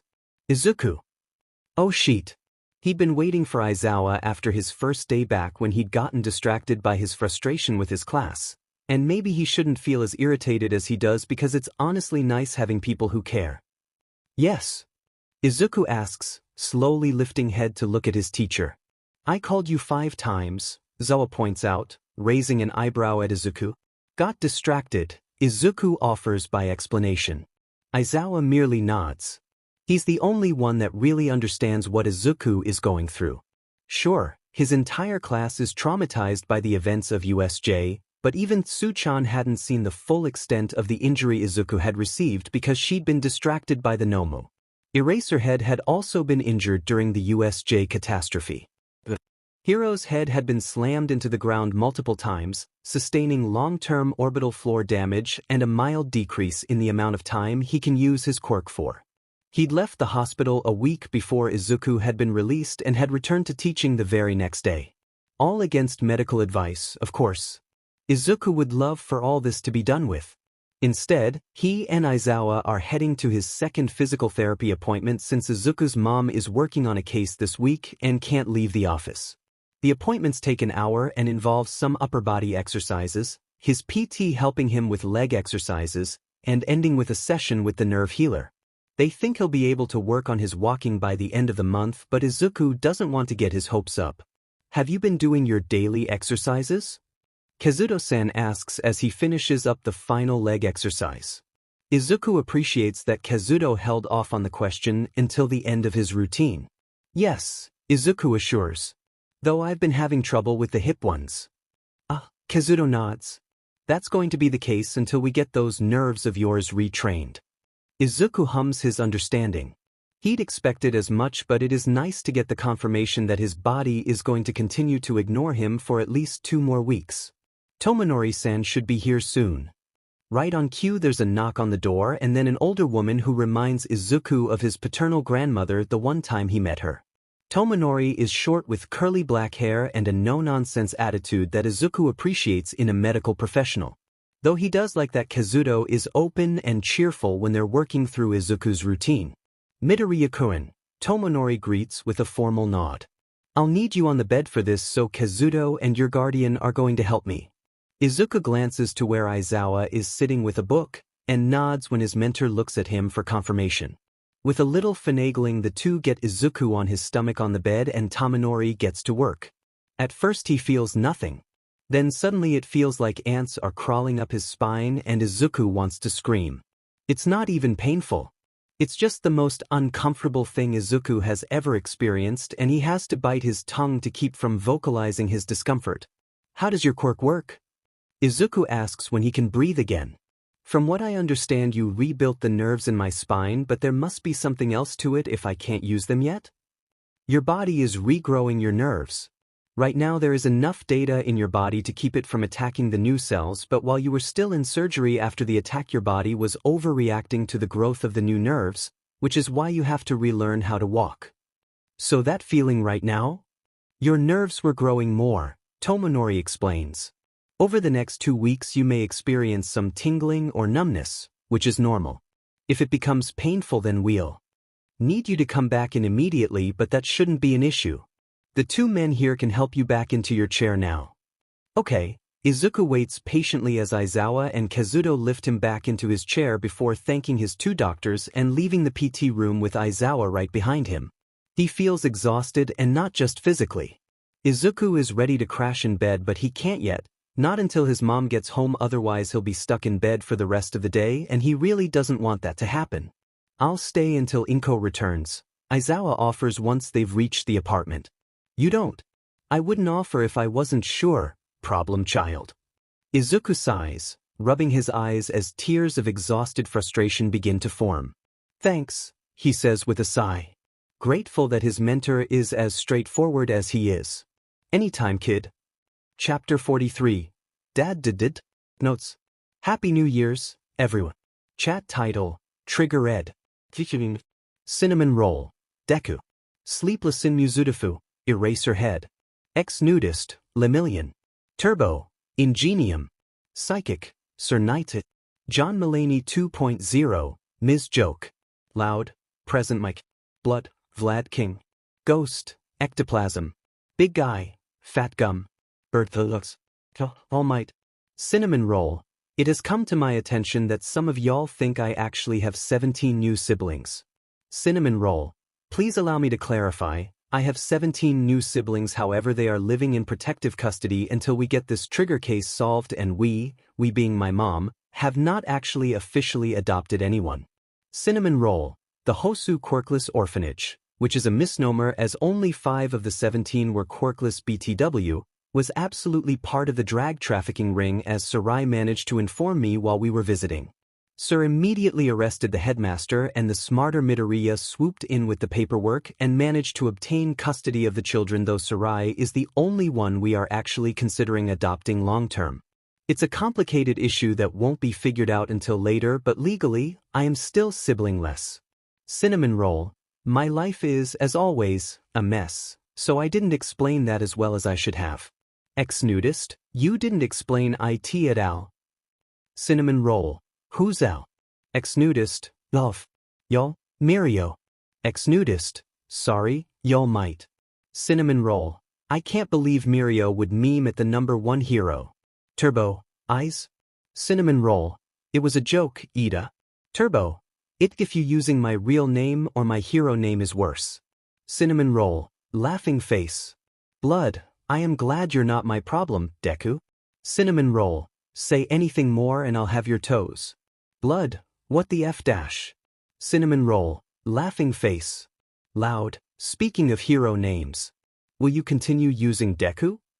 Cinnamon Roll, I don't know that I'll be using Deku as my hero name. The anonymity has been helping with cases, and having an underground info gathering identity separate from my hero identity might be beneficial in the future. Cinnamon Roll, but who knows? I'm 15, I'm not in a rush to figure this out. 15? Cinnamon Roll, yes. Y'all, and you're an analyst on this case? Cinnamon Roll, yes. Y'all, impressive. Do you have an analysis quirk? Cinnamon Roll, no. Izukid, Dadzawa, Izuku. Izukid, should I tell them I'm quirkless? Izukid, the triggered chat that is. Dadzawa, it's your choice. Anyone who doesn't continue to treat you professionally after knowing that you're this skilled without a quirk shouldn't be a professional hero. Izukid, the tears I'm crying are real. Dadzawa, you're always crying. Izukid, fair.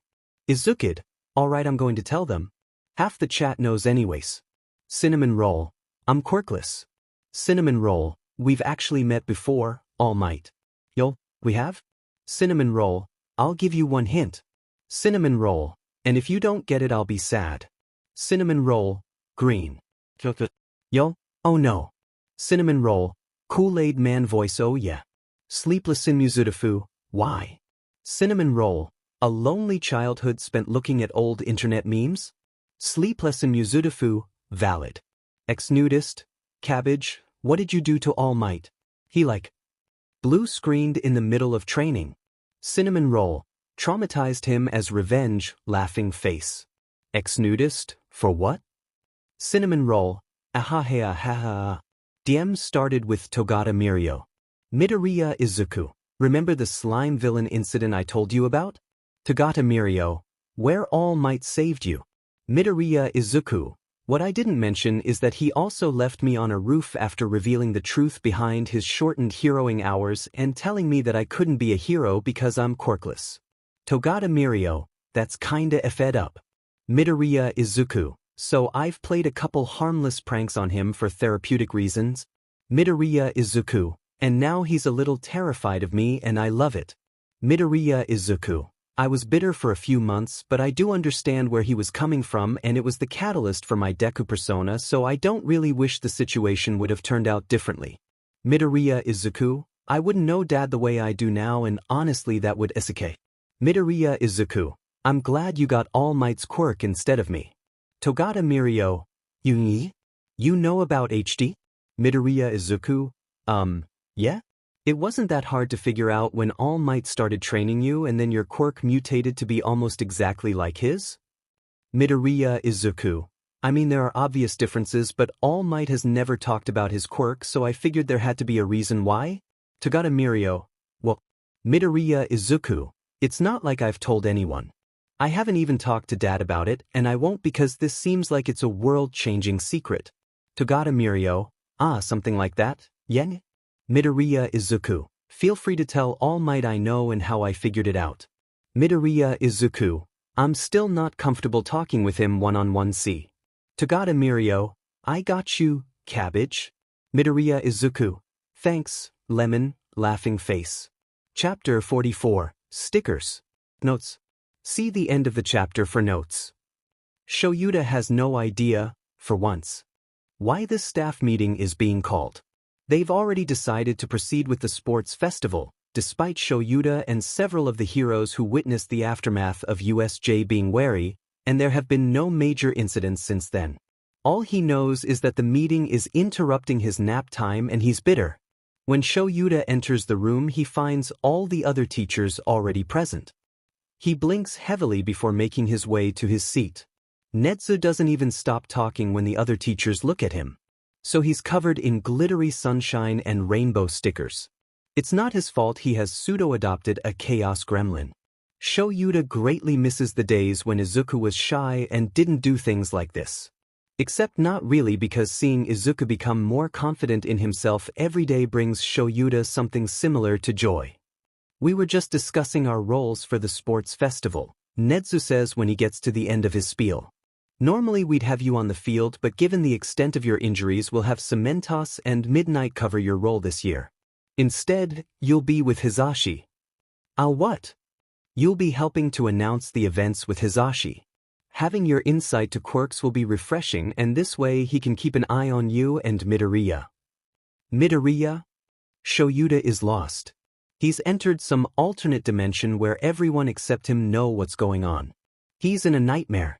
Since he can't participate in the tournament, I've decided to have him in the booth and analyze quirks for extra credit and as preparation for his upcoming lessons with me during practical heroics.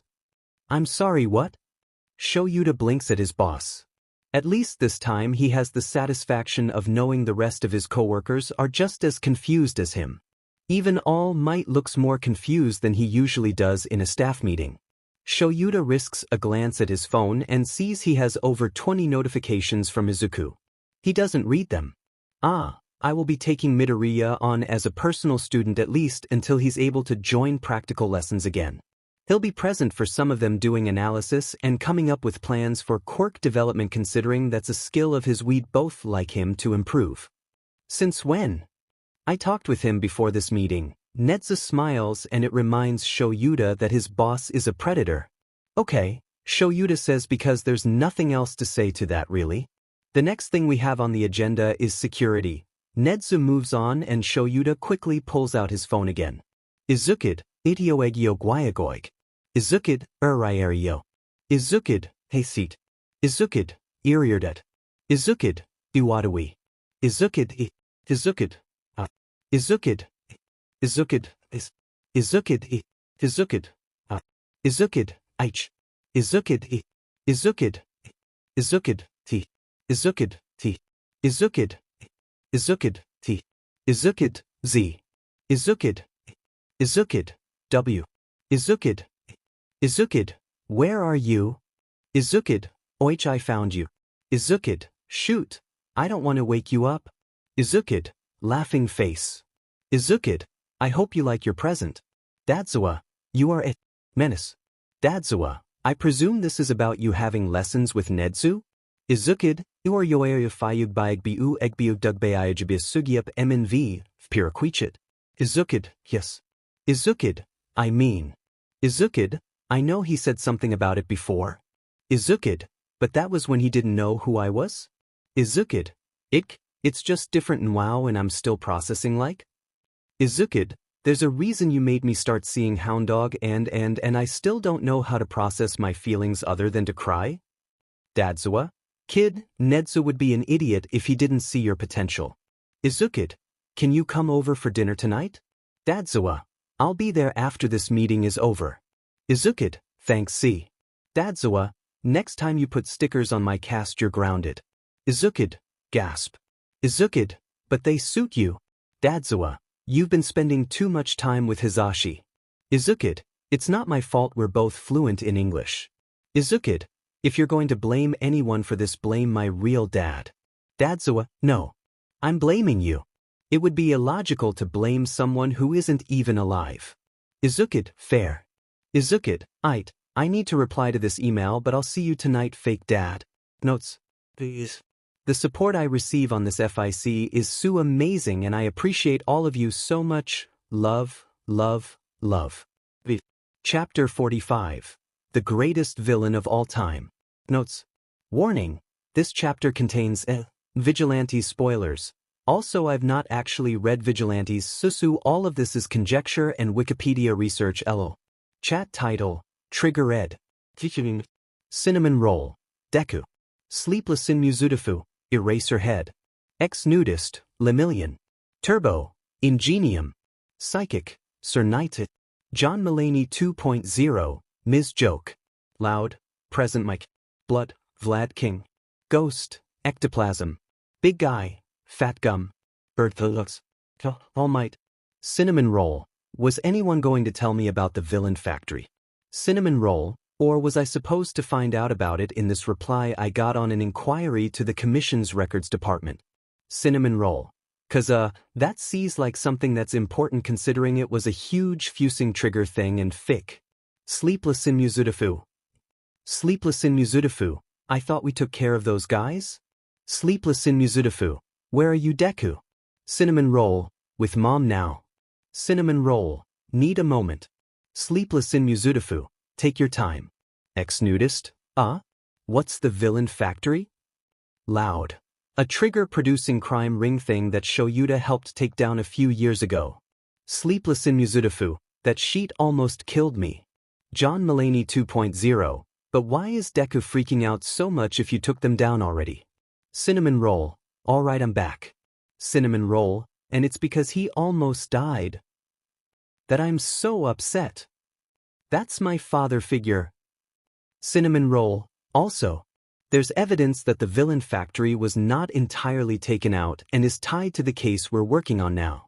I'll be forwarding you guys the email I received from one of my sources. I have a few theories that I need to verify before I can tell you the rest of the information I have. New conversation between Izuku Midoriya and Yagi Tashinori. Midoriya Izuku, alright. I know that we have our differences, but I need your full cooperation on this. Midoriya Izuku, and I think you need to bring in Detective Tsukachi. His quirk would be highly beneficial to the case. Yagi Tashinori, young Deku. What can I help you with? Midoriya Izuku, is there any chance that your arch-nemesis is alive? And backing the League of Villains. Yagi Tashinori. I will bring in Tsukachi. Midoriya Izuku, answer the question, All Might. Midoriya Izuku, or I'll do worse than the cactus. Yagi Tashinori, there is a chance that All for One is still alive. Midoriya Izuku. The greatest villain of all time is called fricking All for One? I'm suing. Yagi Tashinori, what? Midoriya Izuku, I'm suing. That's a friggin' stupid name. Next thing I know you're going to tell me your quirk is called One for All? Yagi Tashinori. Midoriya Izuku, I'm suing you too. Midoriya Izuku, that's just? Midoriya Izuku, he's the most terrifying villain I've ever heard of. Midoriya Izuku, and he goes by All for One? Friggin' Shigaraki is a more intimidating name. Yagi Tashinori, I don't know what to tell you, my boy. Midoriya Izuku, just give me Tsukachi's contact so I can brief him before adding him to the chat. Midoriya Izuku, he's a hard man to get a hold of. Yagi Tashinori, alright, I'll send it along. Midoriya Izuku, Tai. Midoriya Izuku, also I won't be in Heroics tomorrow cause I have a meeting with Nedzu. Yagi Tashinori, thank you for letting me know. Izukid, I'm crying. Izukid, All Might's rival. The greatest villain of all time. Izukid, is called friggin' All for One. Dadzawa, how much do you know about these things? Izukid, Izukid, I'm not sure I should answer that question. Izukid, you learn a lot when you're trying to help solve a case involving international drag smuggling, it turns out. Izukid, it's not even like I try to learn these things. They just happen. Dadzawa, like you just happened to solve a case that 50 heroes couldn't figure out? Izukid, exactly. I just happened to see the connection. Anyone could have done it. Dadzawa. Izukid, Dad. Dadzawa, why won't you accept the fact that you're smart and not everyone can do the things that you do? Izukid, trauma. Dadzawa, sighs. Dadzawa, anyways, did you get the confirmation you needed? Izukid, yeah. All for One is still alive and most likely behind the league. Dadzawa sheet. Izukid, indeed. I'm sending out the email now. Chapter 46, Regret? Notes. Alternatively titled, Be Abuses That Symbol. See the end of the chapter for more notes. Chat name, One. Chichipin. Zawa Head, Aizawa Shoyuda. Hot Wheels, Midoriya Izuku. Boom Boy, Bakugu Katsuki. Ice Cold, Todoroki Shudo. Gravity Girl, Uraraka Achako. Arm Guy, Shuji Mizo. Turbo JR, Ida Tenya. Purple Hair, Shinso Hitoshi. Tails, Ojiro Mashireo. Mr. Electric, Kaminari Denki. Tsu, Azuitiu. Sparkles, Aoyama Yuga. Alien Queen. Ashido Mina. The Rock, Kirishima Iger. Revelry, Tokoyami Fumikich. Glucose Guy, Sata Rikidu. Snow White, Koda Koji. Portable MP3, Jaira Kyoka. Goddess, Yayoro Zumomo. Invisiline, Hagakure Turu. Beta Spider-Man, Siro Hanta. Hot Wheels, whoever put vintage Barbie stickers on my wheelchair. Hot Wheels, you're my new best friend. Hot Wheels, my daughter loves them. Alien Queen, not the direction I was expecting. Mr. Electric, Asics Chbijajextianf daughter? Hot Wheels, yes. She is my child and if anything happened to her I would take over the world. Armgaya, I don't think that's how the saying goes. Hot Wheels, I wasn't trying to meme. That's my actual plan. Goddess, aren't you a little young to have a child? Hot Wheels, I mean biologically it would be possible for me to have a child at this point but like, Hot Wheels, she's more my spiritual child. My mom is working on adopting an entire orphanage right now. Boom Boy, auntie is what? Hot Wheels, read it again if you don't understand Blasty. Boom Boy. Turbo Jr., Bakugu. I ask that you watch your language.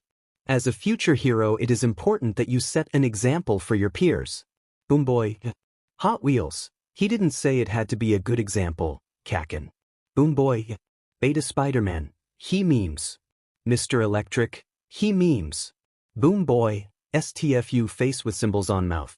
Alien Queen, wait. Who put the stickers on your chair, Mito? Hot Wheels, I don't know. But I would kill for them. Portable MP3, that's not very plus ultra. Hot Wheels, _unders. Purple Hair, degree, it was me. Hot Wheels, I lied. I don't not like. W. Gross. Hot Wheels, expelled. Zawa Head, no. Hot Wheels, fine. Gravity Girl, why is your mom trying to adopt a whole orphanage? Hot Wheels, international smuggling ring. The Rock, what? Hot Wheels, that's all I can say. Zawa Head, problem child. Toes, sorry dad, Ice Cold, dad? Hot Wheels, und biasib void bure. Hot Wheels, forget? Ice Cold, no. Hot Wheels, regret? Zawa Head, you did this to yourself. Hot Wheels, you know what? Zawa Head's nickname has been set to Eraser Dad. Hot Wheels, you did this to yourself. Eraser Dad, regret? Mr. Electric, he memes. Eraser Dad, expelled. Hot Wheels, no. Eraser Dad, fine. Sue, Mito, how's you point going? Hot Wheels, good. I'm able to take a couple steps with support now and my care team thinks I'll be able to start using crutches part-time next week. I still have a lot to work on but I'm excited with the progress I'm making. Sue, if there's anything you need don't hesitate to let us know in the chat. Sue, it's unfortunate that you won't be able to participate in the sports festival. Hot Wheels, it's fine, actually. I plan to go underground so the less footage of me the better. I'll be in the booth with Aizawa and Yamada doing analysis of your quirks and 1B quirks to start off my lessons with Nedzu. Alien Queen, lessons? Beta Spider-Man. With? Mr. Electric, Nedzu? Boom Boy, the hell? Hot Wheels, ah yeah, another thing I can't explain yet hoops. Hot Wheels. Promise I'm not keeping the reason a secret maliciously, but I'm taking lessons with Nedzu while recovering now. Hot Wheels. I'm not sure when I'll be able to fully explain, though. Turbo Jr. It's admirable that you're having lessons with the principal so early in your high school career, Midoriya. Hot Wheels. Aha, thanks. Gravity Girl. Wait. Is your mom Midoriya Inko? Hot Wheels. Gravity Girl. Homage to Jeskanaiskby, I love her. Hot Wheels. She says thanks and she loves you too. Mr. Electric, Humst? Sue. The top quirk discrimination lawyer in the country. The Rock. Wait? Doesn't she have a quirkless kid? Hot Wheels. Yeah. It me. Mr. Electric. Holy shit, I thought you had an analysis quirk. Hot Wheels. Nah, that's just my brain. Hot Wheels. I did not intend to keep this as secret BTW. I hope this doesn't change how anyone views me or my accomplishments. If you have harsh words to say, remember that quirk discrimination is illegal and I will take it to Nedzu if it occurs, mostly cause he threatened me but, smiley face, ____. I will also cry and that's a threat. Hot Wheels. Us Midoriyas have used our tears as weapons before. Revelry. What a mad banquet of darkness. Purple hair. I will fight anyone who says anything bad about you, Bush. Hot Wheels. Appreciated, Twig. Eraser Dad. Any discrimination will have you immediately expelled. This is your only warning. Mr. Electric. I am not trying to be rude, but how do you pass the entrance exam? Hot Wheels. String. Mr. Electric. What? Hot Wheels. Reinforced string, but string nonetheless. It's part of my hero costume and operates similarly to the capture weapon Zawa and I have. Hot Wheels. Anyway, I have to go take care of a thing.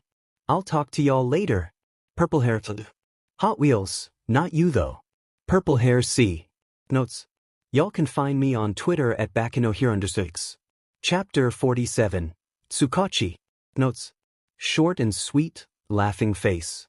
Naomasa downs the cup of break room sludge that is supposed to be coffee before sighing and logging onto his computer. His shifts had been taken up with gathering any inkling of information on the League of Villains since the attack at USJ. Unfortunately for him, the League seemed to have gone underground and he's found nothing. So for the past 3 weeks he's been stressed and overworked, but today's shift is nearly over. All he has to do is reply to his emails and then he's free to get dinner and crash in his bed for the next 8 hours. Maybe not in that order, he'll have to see how he's feeling when he gets home. Naomasa rubs his stinging eyes before opening the browser to his email. The first few are standard requests for specific paperwork pertaining to villains he'd helped book. But the last one catches his attention. It was sent shortly after the start of his shift, after he'd last checked his email, from an unknown sender. Subject, urgent. Mr. Tsukachi Naomasa. Hello. My name is Deku. I'm an analyst working with Eraserhead, Sir Night Eye, and All Might on a case that we're starting to believe might involve the villain known as All for One, who, and this is conjecture, might also be backing the League. We're still looking more at the connection, but there are a few questions we need to ask a few villains and we'd need your quirk. I've attached the findings we've made so far and the analysis for the related cases. This is an international case and we're working on drawing in some help from outside Japan, but due to the seriousness of this, we have to keep it out of the public. If you're willing to help, there's a group chat with myself and the other heroes currently working the case. The villains we'd need to interview are, to my knowledge, in Tartarus, by the way, which is why we're calling you in now. This case is turning out to be a lot more than any of us expected. Especially me. Please respond soon so we can get things set up. And let me know your HChat ID so I can add you to the group chat. Sincerely, that. Naomasa blinks once, twice, and then nearly closes out of the email. More work. Figures. Chapter 48. Cinnamon Roll. Yeet. Notes. Chat title. Trigger Ed. Cinnamon Roll. Deku. Sleepless in Muzudafu. Eraserhead. Ex-nudist. Lemillion. Turbo. Ingenium. Psychic. Sir Knighted. John Mulaney 2.0, Ms. Joke. Loud, Present Mike. Blood, Vlad King. Ghost, Ectoplasm. Big Guy, Fat Gum. Yeehaw KS Hawks. All Might. Yeehaw, KS who changed my name here? Yeehaw, KS I thought this was a chat for a serious crime investigation. Cinnamon roll. Might as well have some fun in between bouts of existential dread and anxiety, right?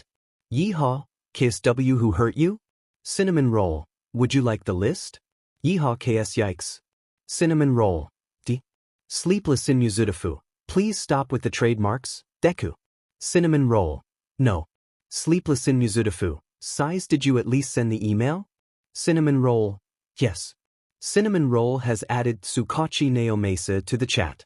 Tsukachi Naomesa's name has been set to IRL Polygraph. IRL Polygraph. Hello. Cinnamon roll. Hello detective.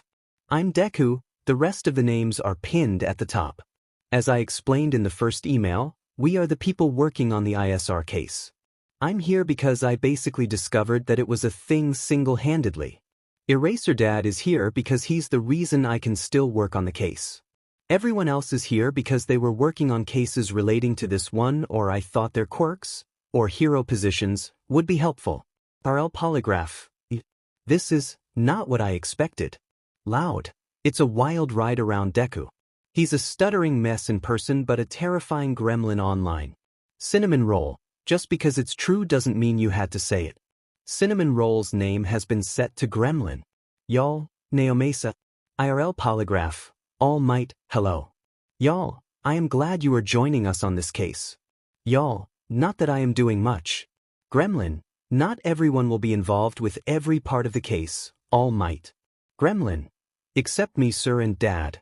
IRL Polygraph, Dad? Gremlin, Eraserhead has been my mentor for almost a year now. He's pseudo-adopted me and is on his way to pseudo-adopting my class. IRL Polygraph, class? Gremlin, haha yeah, I go to UA. IRL Polygraph, why is a child working on this? Gremlin, I emailed Eraserhead solving the Hanada case like a year ago and the rest is history. IRL Polygraph, you solved that? IRL Polygraph, I need to sit down. Gremlin, aha yeah, that was me. John Mulaney 2.0, I struggled to believe it at first. John Mulaney 2.0, but Deku's got that big brain energy. John Mulaney 2.0, with the confidence of a plastic bag in the rain. Gremlin, that's a joke. Your toes are mine now. John Mulaney 2.0, frick. Gremlin, anyway. Tsukachi, the sooner you can get the interviews set up the better. Eraserhead will be taking point, with All Might and Sir for support. IRL Polygraph, I'll submit the paperwork ASAP. Gremlin, appreciated. Chapter 49, Pre-Sports Festival. Notes. See the end of the chapter for notes. Izuku is only vaguely sad that he won't get to participate in the sports festival. He knows he'd do well in at least the first two events, but he's not sure about the third one. Because he doesn't have a quirk, he would have been able to request 2 support items to level the playing field as long as he designed them himself, similar to the entrance exam. But, since he's spending his day with Zawa and Zashi in the booth, it's a non-issue, though he'd redesigned his string that he used for the entrance exam and he's excited to test it out when he can walk again. This whole thing is irrational. Zawa sighs, glaring at Zashi, who is just finishing his pre-show vocal warm-ups as the crowd finishes filling into the stadium. Broadcasting children's quirks, especially after USJ, is ridiculous. Of their lack of a quirk, Izuku adds, because he agrees. I know Toshi relies on people not knowing how his quirk works, so announcing it to the world is kinda stupid. Precisely. So what if you didn't? Huh. Announce their quirks to the world, I mean, Izuku says with a shrug. He turns to Zashi. Talk about their actions or how they avoid a situation and that kind of stuff, but avoid quirk talk. You're a smart man, you can hype them up that way, right? Not talk about quirks? Zashi asks dumbfounded. Sure, quirks are important in our society blah blah blah. But is it really worth risking the lives of my classmates? It's bad enough they already have to fight in front of an audience in their first year. Izuku glares at the field. What about those planning to go underground? A villain watching the sports festival could figure out how their quirk works and easily make a plan to kill them. Really, you'd be saving lives by not mentioning quirks. Zawa huffs an amused breath. You were planning this, weren't you? Are you saying you don't agree? Izuku raises a brow. They've had extensive conversations about this kind of thing on the beanbag chairs in Zawa's warehouse. They may not be training together for the time being, but Izuku still learns a lot from his mentor outside of school. I absolutely agree, Zawa responds. They both simultaneously turn to a wide-eyed Zashi whose mouth is opening and closing in a poor imitation of a fish. Fine, I'll try it. Yay! Izuku cheers, throwing his hands in the air in celebration. He grins as he brings them back to his side. Just don't make a big deal about it. If anyone even notices, then they're more observant than I thought. Netsu's going to notice, Zawa points out. Netsu and I talked about it already, Izuku assures. He's going to be making some changes to next year's festival already. What sort of changes? Zashi wonders. You'll have to wait and see, Izuku responds cryptically. Notes. Other fix by me. Blackbird. When everyone you know and love is dead, is there a reason to keep fighting? Is there a chance that it'll be worth it to survive? How much is too much for one person to handle? Izuku doesn't have the answer to these questions and he doesn't want to find out. He's the last man standing. The last line of defense, and he knows he doesn't stand a chance. When given the opportunity to do it all again, how can one quirkless adult with a life full of trauma stuck in his 13-year-old body change the future? Will he be able to protect everyone? Ethics versus law, and other things to know about heroics. There's a balance between ethics and law that every hero has to contend with.